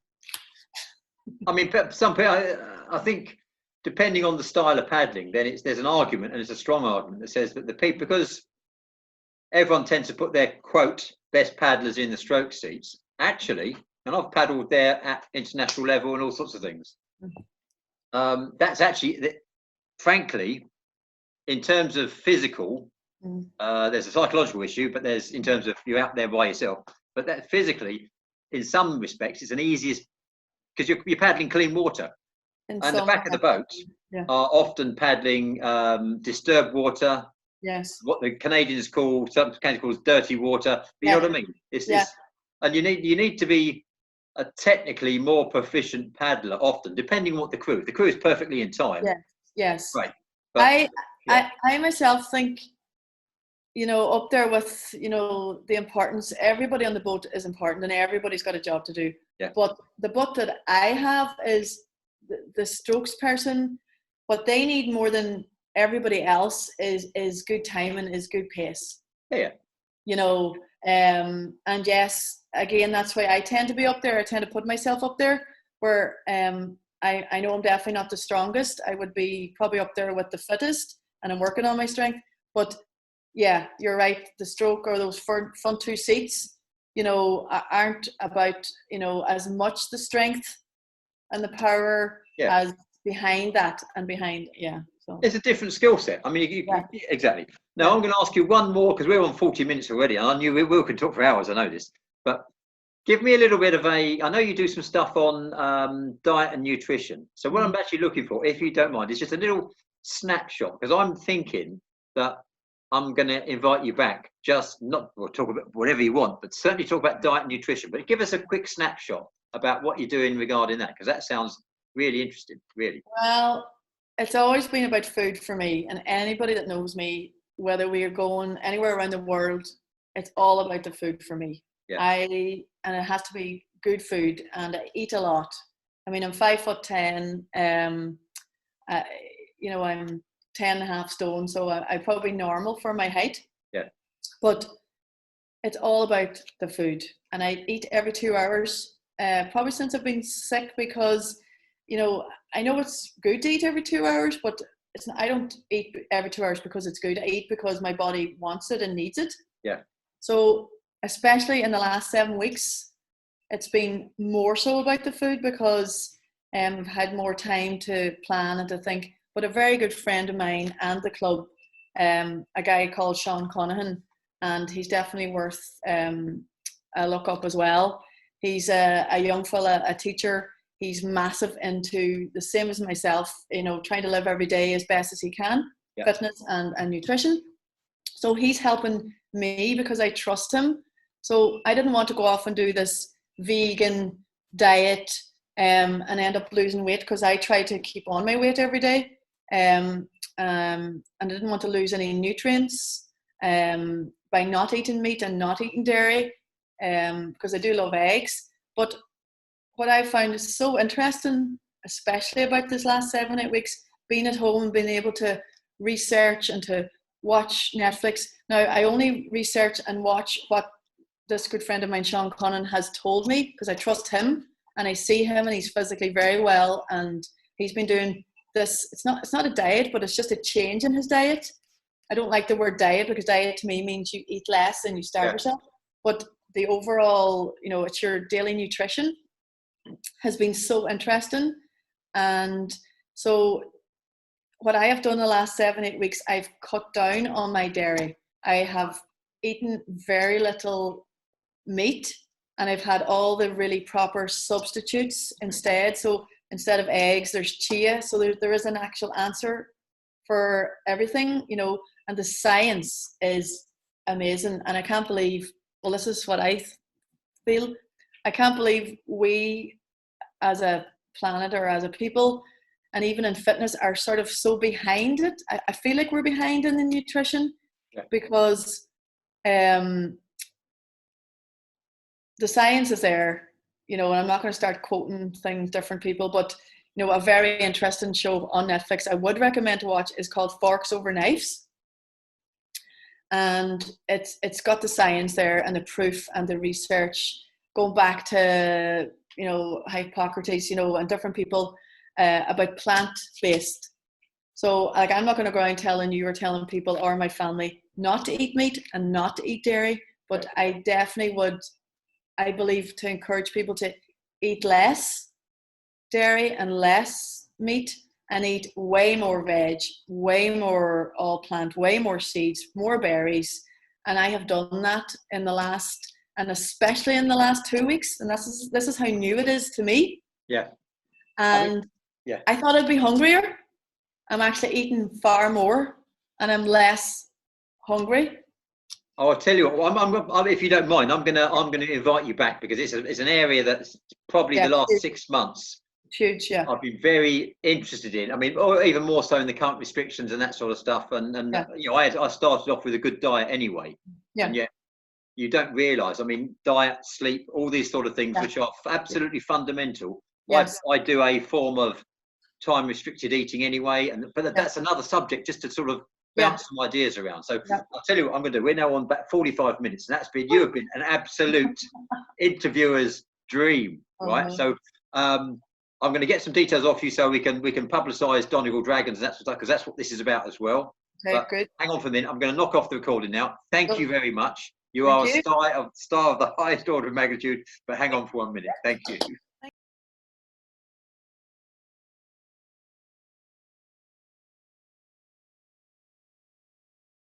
Okay, good afternoon, everybody. This is Paddle Shanties issue number two, and I'm very pleased and very proud to welcome a good friend of mine, Angie Davis. I've actually known Angie Davis from Pink Champagne since 2013, when I first went down there to do a bit of training for them, and we've sort of been in conversation and correspondence periodically since then. So welcome, Angie.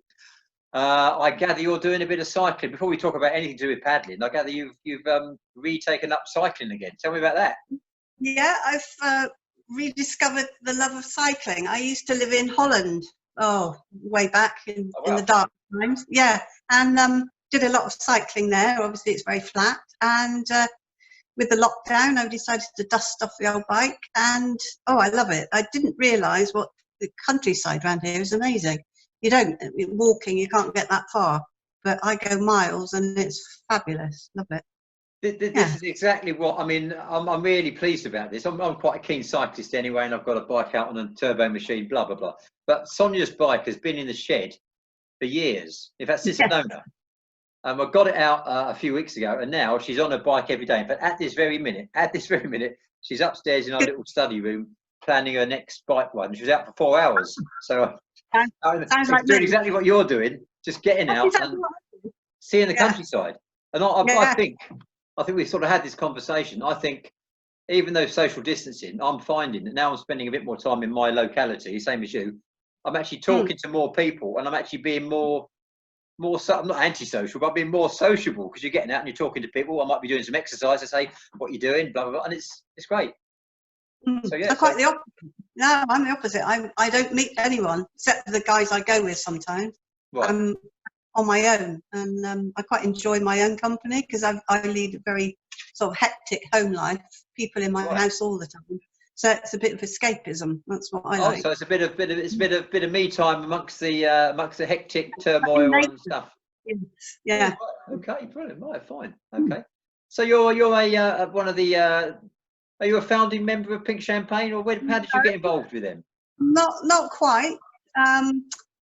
I was diagnosed probably 10 years ago on Christmas Eve. Lovely Christmas present. Wow. And and then on one of my son's 16th birthday, I had some radical surgery, and I had anaphylactic shock during my chemotherapy, which wiped out my thyroid and blah blah blah, lots of issues, and I started to get very unfit, which I was not used to, because before I used to do a lot of horse riding and cycling and stuff to keep fit. I was always a svelte person, and suddenly I was becoming a very tired, very lethargic, and I didn't like what was happening to me.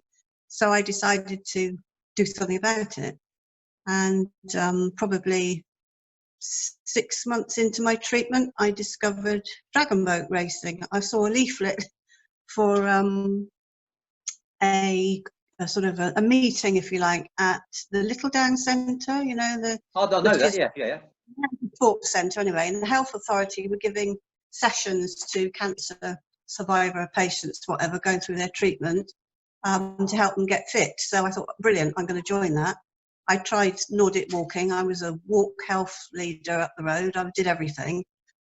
And when I was there, they had a meeting in the evening, which was all about, you know, what was available in the area, blah, blah. And one of them was a lady from a dragon boat team. And I'd never heard of dragon boat racing, let alone a breast cancer team that did it.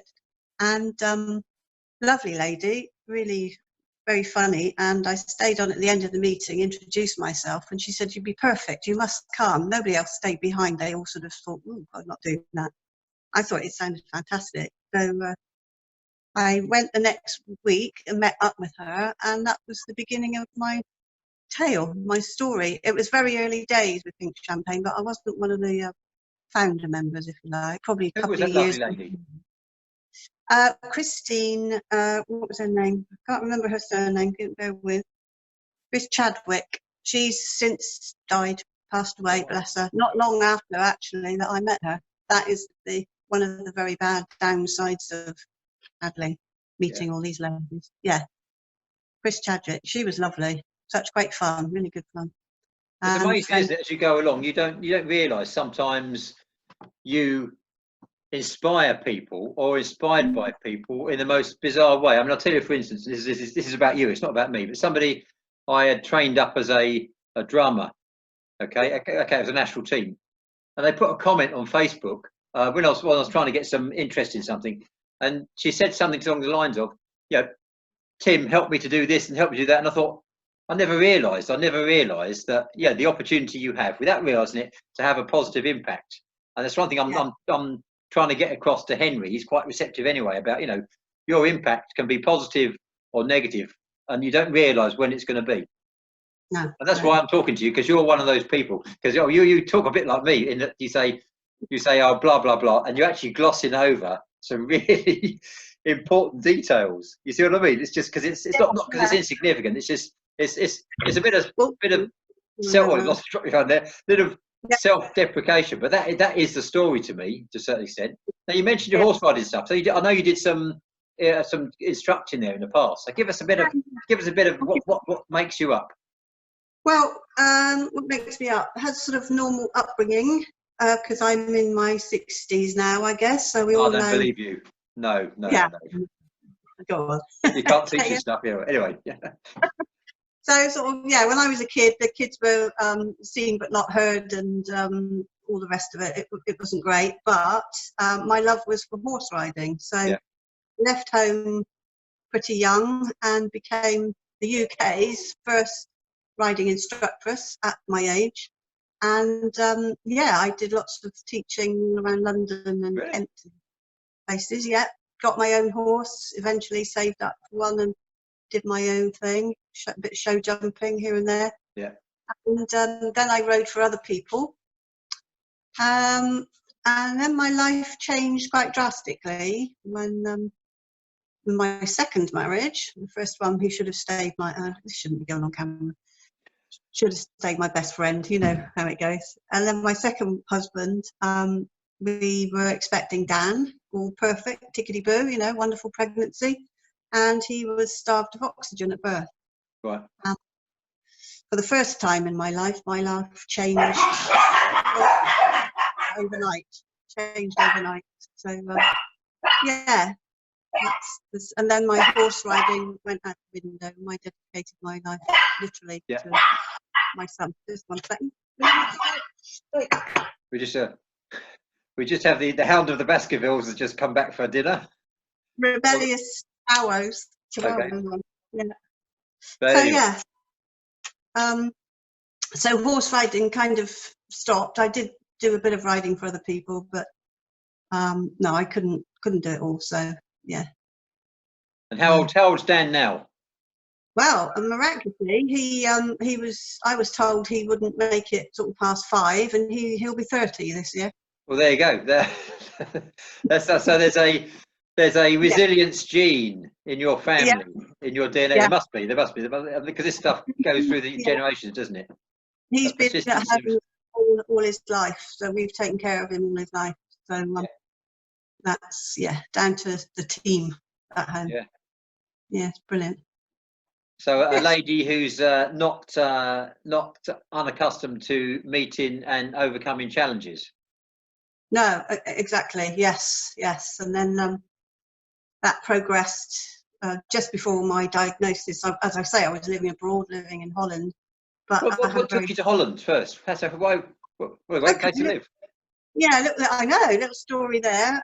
When Dan was 16, the sort of statutory school, if you could call it that, stopped for him. And so we thought we were going to sell up and go and, get in a camper van or whatever and travel. Just a couple of years. So we went to Europe, we went to Spain, we went to Mallorca, and we ended up in Holland.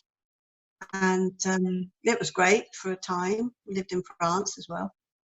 But I had a very difficult marriage, volatile. And my second dark area was I was a victim of abuse, basically. Right. So I, one day, decided to grab my kids and run. So I did.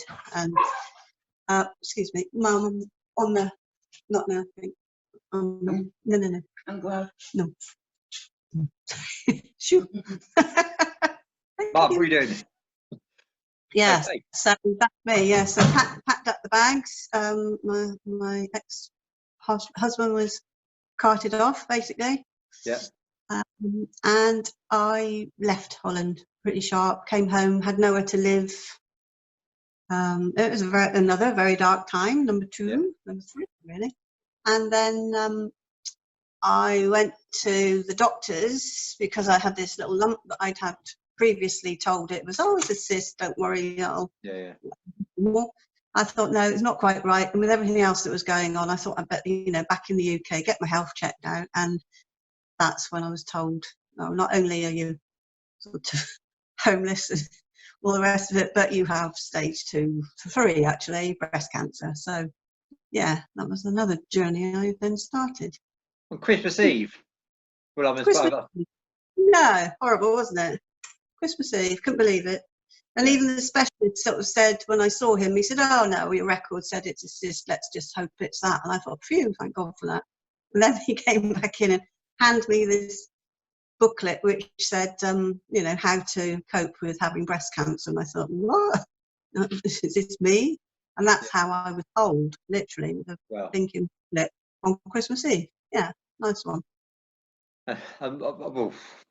There's no words. No, we laugh about it. There's nothing funny. It's not. There's nothing funny about that at all. But the fact that you can, well, the fact that you can laugh about something as drastic as that.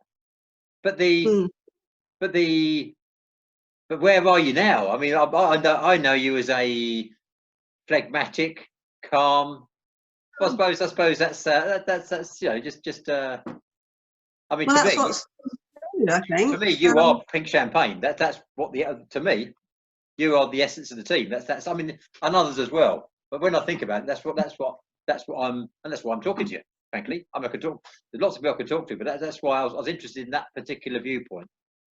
You know, yeah, well, I was in, you know, a very, very dark place. You can imagine, you know, and I had nothing, and then to be told that, and I have my son to look after, and all the rest that's going on in my life, and suddenly, I found this dragon boat ladies team, and they were only it was right at the beginning of it. There were only a handful, really, and it was out of something so dark, and that's what my book's going to be when I do write one.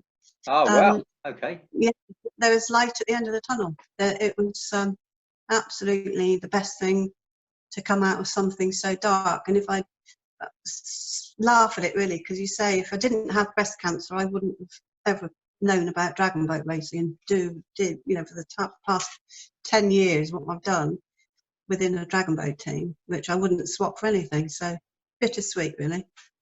I suspect that had you not found dragon boating, your manner and your approach, I think you would have found something.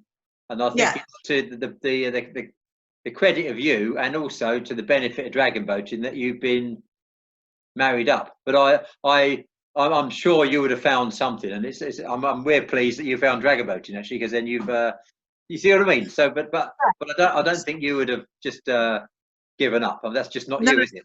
Not at all. No, in fact, I'm a typical Aryan. You know, I look for things all the time. I've moved house so many times I can't remember. I'm constantly on the go with things, but and it's quite unusual that I stick at something, but I have stuck with dragon boat racing, albeit that we travel here, there, and everywhere. That's what keeps me going as well. I mean, just moving on to, let's talk about your book for a minute. So everyone's got a book in them, haven't they? Yes, they do. And I actually, a few years ago, I mean, Sonia will tell you this, I kept saying, well, I must write a diary, must write a diary, must write a diary. And about a year or so ago, we had the benefit of being in New Zealand, because Sonia's brother's in New Zealand. And I was reading about Captain Cook. And I was reading a new book. I say new then. It was about some bloke who'd put the book together from Captain Cook's diaries. So it wasn't all the archetypal pictures of Captain Cook heroically stepping ashore. It was a bit more blood and guts than reality. And I started writing a journal from there. Now I still write a journal, not every day, but it's collected thoughts. So it's not today I went on the ergo and did this and blah, blah, blah and whatever. But it's, you know, when you get peed off about stuff, when you get excited about stuff, when you get motivated about stuff. And it's not really but it's for me, actually. It's not really for Sonia. It's not for Henry. It's not for anybody. And I probably won't go back and read it. It's just the long form of writing something down and collecting your thoughts right there and then. I think if people put their mind to it, I mean, especially the life experiences you're just giving me a fraction, a slight insight into, that would be a fascinating book. It would be, because it's with all the long form nuances of, you know, not just you did this, you did this, you did this, but why, how, where, would you do it again? This is stuff that really people are interested in doing. So that'd be great. I'll look forward to that. What's it going to be called? What's the working title? I know it changes. It was To Hell and Back Again, or light at the end of the tunnel, or I don't know, something will Something appear. along those lines. Something through light through darkness. Sort of been there, and now I'm somewhere else, sort of thing. Got the Okay. T, yeah, but in a Got the good way. T-shirt. Yeah. What now? One thing that's impressive about Pink Champagne, I've been doing stuff on and off with you for the last few years, and in fact we're doing a nice little session now on Fridays. I'm really pleased and proud to be doing that, to be honest with you. But it's a very, very intrepid team. In fact, it's probably the most intrepid team that you're going up. You're tell us, because are you still a trustee? Yeah. So how? I mean, I just for the benefit of the viewers, listeners, how is the team set up? So how does it sort of how does it mobilise itself, and how does it configure itself? And so you've got a board of trustees or a team of trustees. Board of trustees. I should know the legalities of it all, but I think we've got 7. I think that's what, between 7 and 12 is how it's set up. Yeah. We've got 7, I think. We've got a chairperson who oversees everything. Yeah. And each trustee has a different role. So we have a secretary, we have a welfare, we have finance, we have a lady who does, new members and so on and so on. So we're not just a board of trustees, but we all have a speciality. Right. And I'm the paddling side because I'm the team manager, and I liaise with our team coach, and we work together to, arrange where we're going in the year, how we're going to go with training, etc., etc. And that's what I take to the table. So everyone has although we all paddle together, we have a different role within it. So one of our, yes, like the finance, I could know, I wouldn't have a clue with that, but that's what she does, So an accountant, so it works well. We have some very clever ladies on board, and it works well for us. So you're responsible for mapping out the route map of what you're going to achieve during the year, and obviously this year you've been quite intrepid because you've been walking up Everest and walking around the UK. So that leads me on. I appreciate this year is going to be a bit truncated for everybody about what they're going to be doing, but I'm fully aware that Pink Champagne have been staying active during the current restrictions. So what's been going on with Pink Champagne? And I know you've been walking, so tell us a bit about where you've been going. Not down to me, actually. I will give Wendy Gross credit for that one. She came up with walking, which we've done. Walked up, in Nevis, not whatever it was. Everybody does their bit in the Everest, day. And I think you call that one, that big one with the pointy one, yeah. There were several of them. I don't even know what we did. You've done them all. You've lost count. No, well, I'm a cyclist also, so my walk figures that I used to send in every day were a bit sad, really. 3 or 4 miles a day, where some of the ladies really, that they go out there every day and walk. That's what they do. So now we are, what are we doing now? John O'Groats to Land's End, the other way round, and we are cycling it, which is good. So that's my forte with a few others. So we're putting in our hours for cycling on miles. I don't know what we're doing next. I don't know. We paddled across to Ireland, so that we had sort of virtual people sitting on tables and stools and pretending to paddle. Yeah. I didn't join in that one. I don't know what my reason was. I think I was out cycling probably. You've got to pace yourself. The other thing is, if you want to keep the world in place, you need to keep your place in the world. So I was reminded, do you know what I mean? So if you're going to go and if you're going to be the trustee or something, or you can do this to that, or you've got you have other responsibilities, looking after Dan, whatever. Yeah. You've also got to have that time, and it's not selfish. It's just keeping yourself on it's not even homeostasis. Mate was talking about that. It's not that. It's just keeping yourself in order for you to be there to perform and help other people. You've got to keep your place in the world as well. And I think that's what you're saying to me, actually. Yeah, definitely. Yeah, you've got to follow your heart sometimes more than your head, because you're driven by your head all the time. You've got to do this, you've got to do that. Everything's busy, schedules, times, whatever. But that's not really sometimes what you want to be doing. And I think that's what I've started to do, is think, no, actually, I'm just going to get on my bike and disappear for a while. Bye, everybody. Yes. Some people might think it's selfish, but I know I need it. No, it's not. I mean, it's the short form, and I'm into the you know, I like things. I mean, when I say I like it, no, I don't really like stuff like Facebook. All due respect, but it's all short, isn't it? It's all short. Thumbs up, like. A conversation is. That's why I like this. What am I getting on to?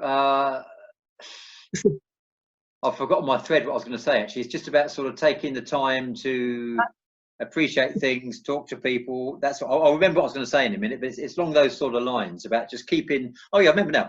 So I'm doing this feature at the moment with my mate Pat in Florida, and it's quite a challenge because we're conducting a transatlantic presentation on Fridays where I'm here, he's there, we're linking it all up. Of course, what the viewers see, they see the live broadcast, and then I stitch it all together and take out all the edit few bits, and it takes hours and hours to put it together, and it looks okay. Yeah. And I've just finished the second one now, and I'm taking the third week off, and I need a week off because it's so. I've got other. When I say I've got other things to do, I don't mean that in a disrespectful way, but I think in order to give your best all the time, you have to take a bit of a step back. You don't do what you do. It doesn't happen. But the nature of our team, you know, who we are, you know, we're all in it together, so to speak. The festival that we have takes, as you know yourself, so much organising it. Yeah. You know, it's a year before we have it. Everything is involved. The money we have to raise just to keep afloat. You know, how much it costs to enter a competition wherever we go. We have to pay entry fees. We have to pay so much stuff that goes out, and people aren't quite aware of it sometimes, I don't think. But the majority are. You know, that's the beauty of having a close-knit group of trustees and people as well. Yeah. That get on together. So I mean, I appreciate a lot of stuff is cancelled this year, but what's your plans? When's the next IBC PC competition? That must be coming up. That's 2022, and that's in New Zealand. Wow, really? Wow. I know. And we were saying at the time, because the last one was in Florence, wasn't it? It was Sarasota when I first joined, and then Florence, and now it's New Zealand. We were saying, oh, I hope it's not going to be Europe. I hope it's going to be Australia or somewhere like that. And when they announced New Zealand, it was, you know, wow, what a eureka moment.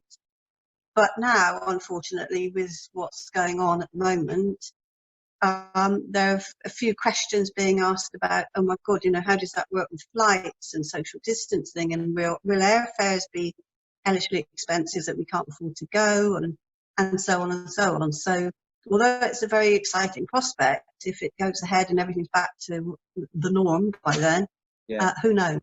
You know, who knows what's going to happen with it.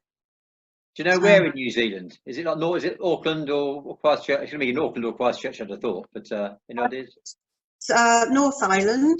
Yeah. I should know. I'll probably get shot for not knowing. But yeah, I can't remember. Somewhere lovely.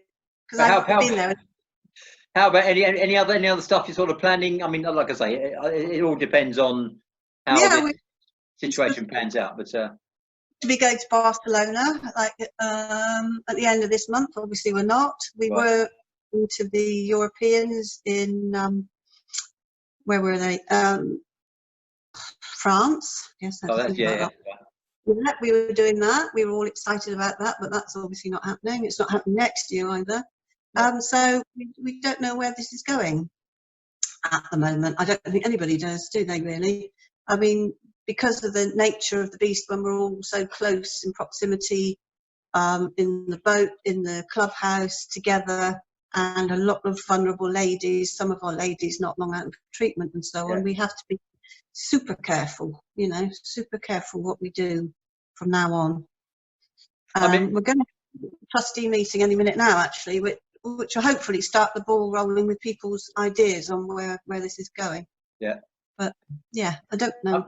I mean, it's one of the. Well, I've mentioned this is a common theme. One of the benefits of dragon boating, obviously, is that, you know, you're all in the same boat, literally. Yeah.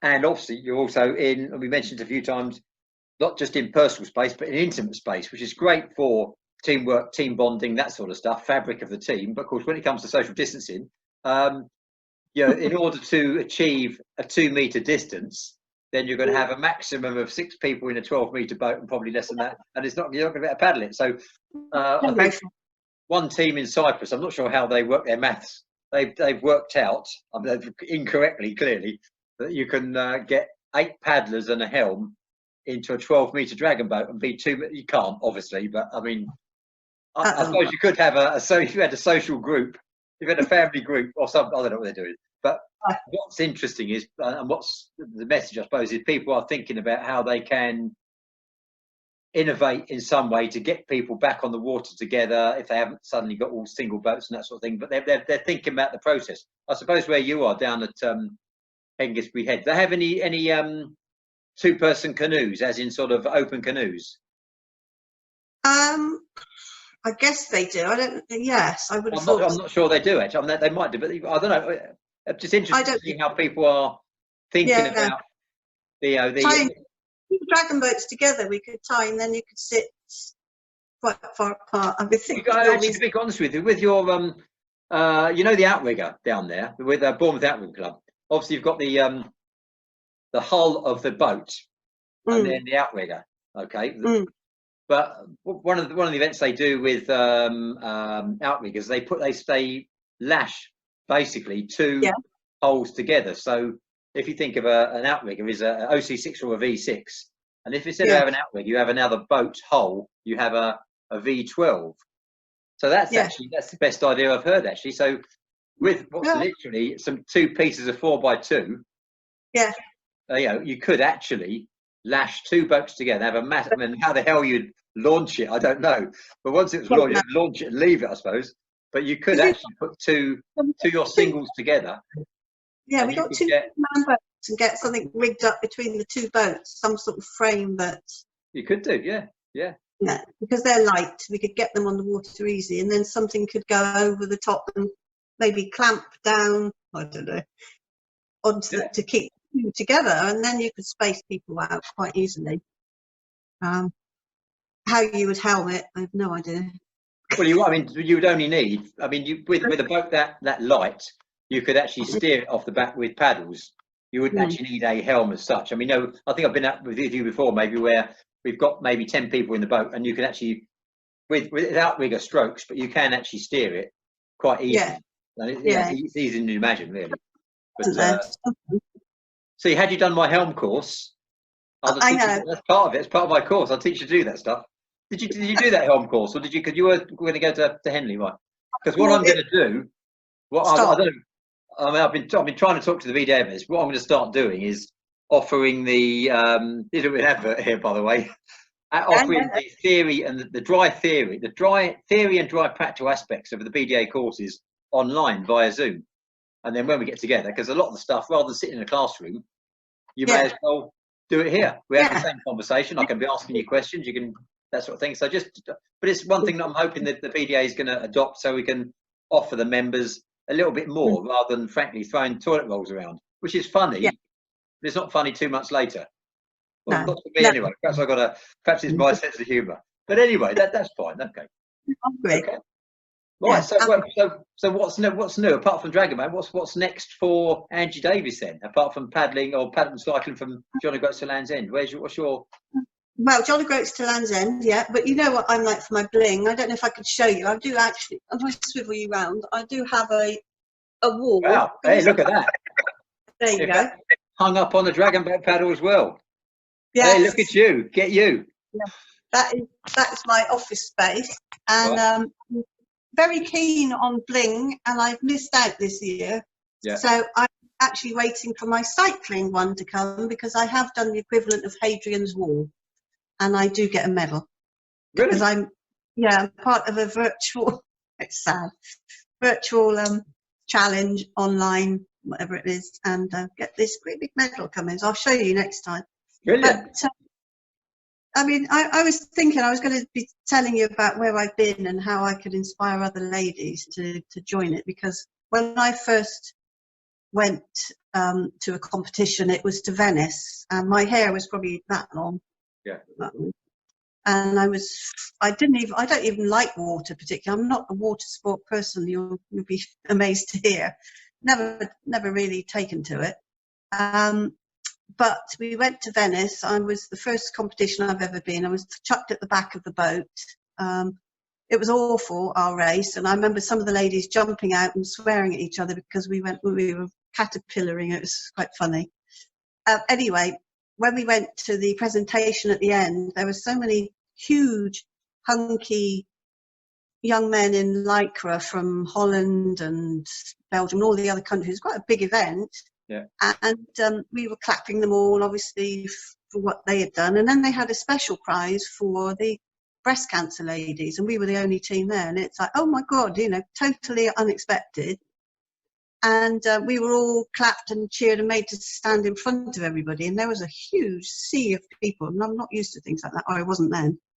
And I came out with this cup that was probably like that, the biggest, one of our biggest cups in our trophy cabinet. And because I was the new girl, I was shoved in the middle of our group, and they handed it to me. And the roar from these young guys, it was so moving. I mean, I absolutely blubbed my eyes out. I looked at Chris Mackenzie, who was like, don't you dare, and started her crying. And then all of us, it was so emotional to think that, you know, all these young, fit athletes, we had the biggest cheer from them for respect because of having gone through breast cancer, basically, and being survivors. And that was very moving for me. And after that, we all went out and had a few too many beers, and, you know, it's wonderful. And that's when my sort of road to travelling with Pink Champagne began, and I absolutely thrive on it. Love it. We have such a laugh when we go away, whether we come first or last or in the middle, but we do like to get the bling nowadays. We are getting better, or we were. But I remember sitting on the wall on the Grand Canal thinking, wow, watching the Vogelonga, thinking, oh my God, look at all those fit athletes. How the hell do they do that? This is incredible. A whole new world, I was saying. Yeah. And to date, I have done 2 Vogelongas myself, which I never thought I would ever do. Things like that, you know, that I've actually done because of Pink Champagne. It's very inspiring. And people need to, you know, if I can get out of such a dark hole that I was in through something like this, it's out there. And please join us and come and have some fun. You lose some dear friends on the way, which is the worst part. It's a sweet part, but yeah. Yeah, that's sad. But the plus side is that, you know, we've met other people, you know, like Spanish ladies that Jan Collins introduced to us, that we've inspired them, and they're like best friends for us now. We meet up with them on Facebook, literally. You know, other countries that we associate with now. It's just, you know, one big family, and it's growing, but it's growing close. It's a very close community, if you like. It's true, isn't it? I mean, people say that the higher you climb, the better the view. And that's true. Yes, true in terms of literally mountain climbing, but also, you know, you talk about your aspirations when you maybe first joined the sport. It might just be to get in the boat and actually think about paddling in time, bit of technique and that sort of thing. And it was interesting to see.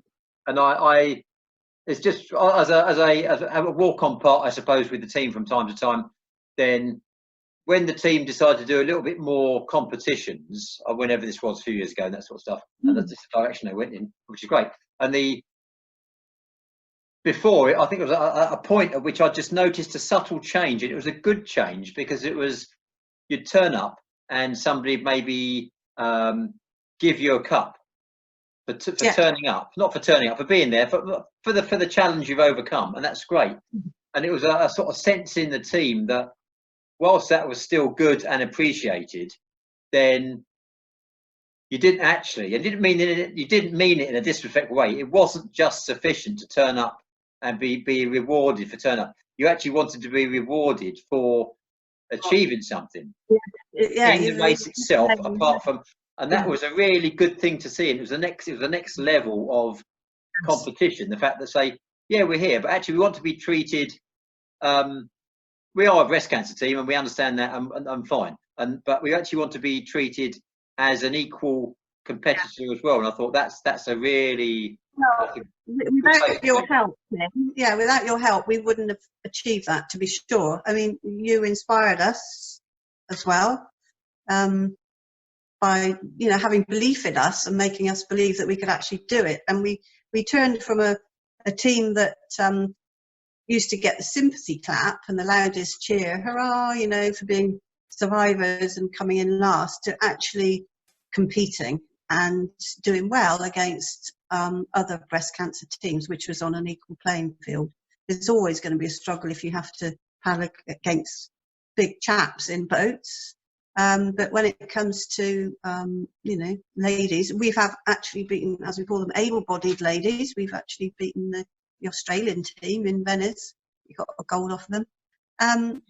Let me just touch on one thing there, because I mean, people who aren't, I don't claim I've had the privilege of coaching a number of breast cancer teams now. I didn't really set out to do that. I sort of ended up doing it, and it's a great thing to do. But something you said there, it's really interesting that outside the breast cancer team, then about sort of sympathy claps and that sort of thing. I mean, I know what you mean by this, and I'm gonna restate it, because it's the team is very, very, my observation, and I'm sure this is true. It's true. Very appreciative of any appreciation shown, but it's a subtle difference that when you say able-bodied as well, and I tell you, I've worked on the Olympics and the Paralympics, and when I spent some time looking at the Paralympic athletes, and when you see people like some of the Chinese swimmers who have no arms, no legs, and the way that when they finish, they just bash into the side of the pool and then turn and go again. Or you see I can't remember his name to my discredit, a one-legged high jumper who, on his crutches, hopped up to the start of his jump and then climbed and then jumped higher than me. Yeah, using these people aren't disabled, are they? It's not. No. And I think the able-bodied side of thing comes down to more the spirit. I mean, there's nothing undaunted about any lady in pink champagne that I've seen at all. But I do get that about the competitive edge, and saying, we're here in our own right as well, and we didn't wish for breast cancer, and we've overcome it. But there's more to us than survivors, and that's a huge thing to say.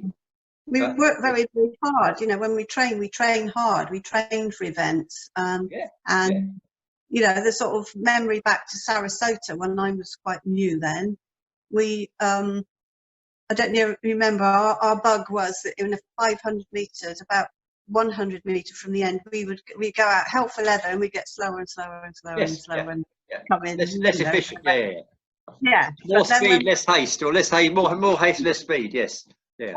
We went to Florence, and you had actually coached us and trained us for Florence and the previous, the years in between. We've done a lot of training and actually got ourselves sorted out into proper training schedule, if you like. And we were in the 500 again against some very, the Irish team particularly, some very people that had always beaten us, and coming up to the last, well, it should have been power 10, but actually Karen called it early, and it was probably more about 30. But we took off like a rocket. Instead of going slowly, we actually speeded up, and it was probably one of my best moments. We actually overtook, like you see the professionals doing it, and we won the race. And it was an incredible feeling because we all pulled together. We were all in the boat together, all the same mindset. And we'd worked so hard to get there. It's a fantastic feeling that, not beating, beating everybody else, of course, but actually achieving something instead of just bringing up the rear again or trundling along. We actually, did something, which was good. Same and Seville, But this is progression, isn't it? Because a year before that, maybe, if you'd have turned up in a race, you'd have been. And this is the nature of human spirit, isn't it? It's not sufficient just to compete in the race. You've done that. You've been there, done that, got the t-shirt. Now you want to move on and move on and move on. And that's absolutely fantastic to see. But we have to be careful because not everybody is in pink champagne or a breast cancer team, dragon boat team, for the racing. And this is sometimes where we do tend to go wrong, which has to be looked at, really, because I'm all for one for competing. I'm terrible at that, but there are people that, you know, not everybody likes to go mad in a race and compete. They just like to go down the river and you know, for the scenery, etc., and the camaraderie, which I get. But you know, it's interesting because I asked the same. I mean, you've mentioned the point that I was going to ask you, actually, because I was talking to Siobhan from Donegal just a few hours ago, in fact, and what they're doing there is they have a Monday, Wednesday. I mean, when they're out in the water in the summer, a Monday, Wednesday, and a Saturday session. Oh, Monday, Wednesday, Friday. 3 sessions. The Monday session, or the first session of the week, is the race training session. The Wednesday, I think, is like a aerobic distance session, that sort of thing, long slow distance, that sort of thing. And then they have a more of a community paddle on the Friday or the Saturday, whenever it is. And if people want to go from the more community fraternity side of this team to the racing, they transition through the Wednesdays. And it's something that we touched upon, maybe talked about, but I don't know how far it got, about having the racing team, for having additional sessions for the racing team, and then using the people in the racing team who've got the additional session to help out with the coaching or something. And that's essentially nothing. It's just they've arrived at that, and that's how they achieve that. Whether I say it's a balance, I don't know if it's a balance or not, but they try to achieve that balance in that way. And what I was going to ask you is how do you address that? Do you address that in Pink Champagne? Because if, I mean, for example, it sounds to me like you've got some people who are there for the community fraternity, and you have some all-out racers, and it could cause some conflict in any team. Not so how do you? I was going to say, how do you manage that, or does it? This was the year really that we were starting to sort it out. We were going to get more helms trained up so that we've got more boats, so that we can take 2 boats out at the same time. One boat can go off, do more hardcore training, the other boat can just go up and do some simple routines, whatever, or just cruise up and down, you know. And that's where we were at this year, when we were organising that sort of thing, so that we want to please everybody.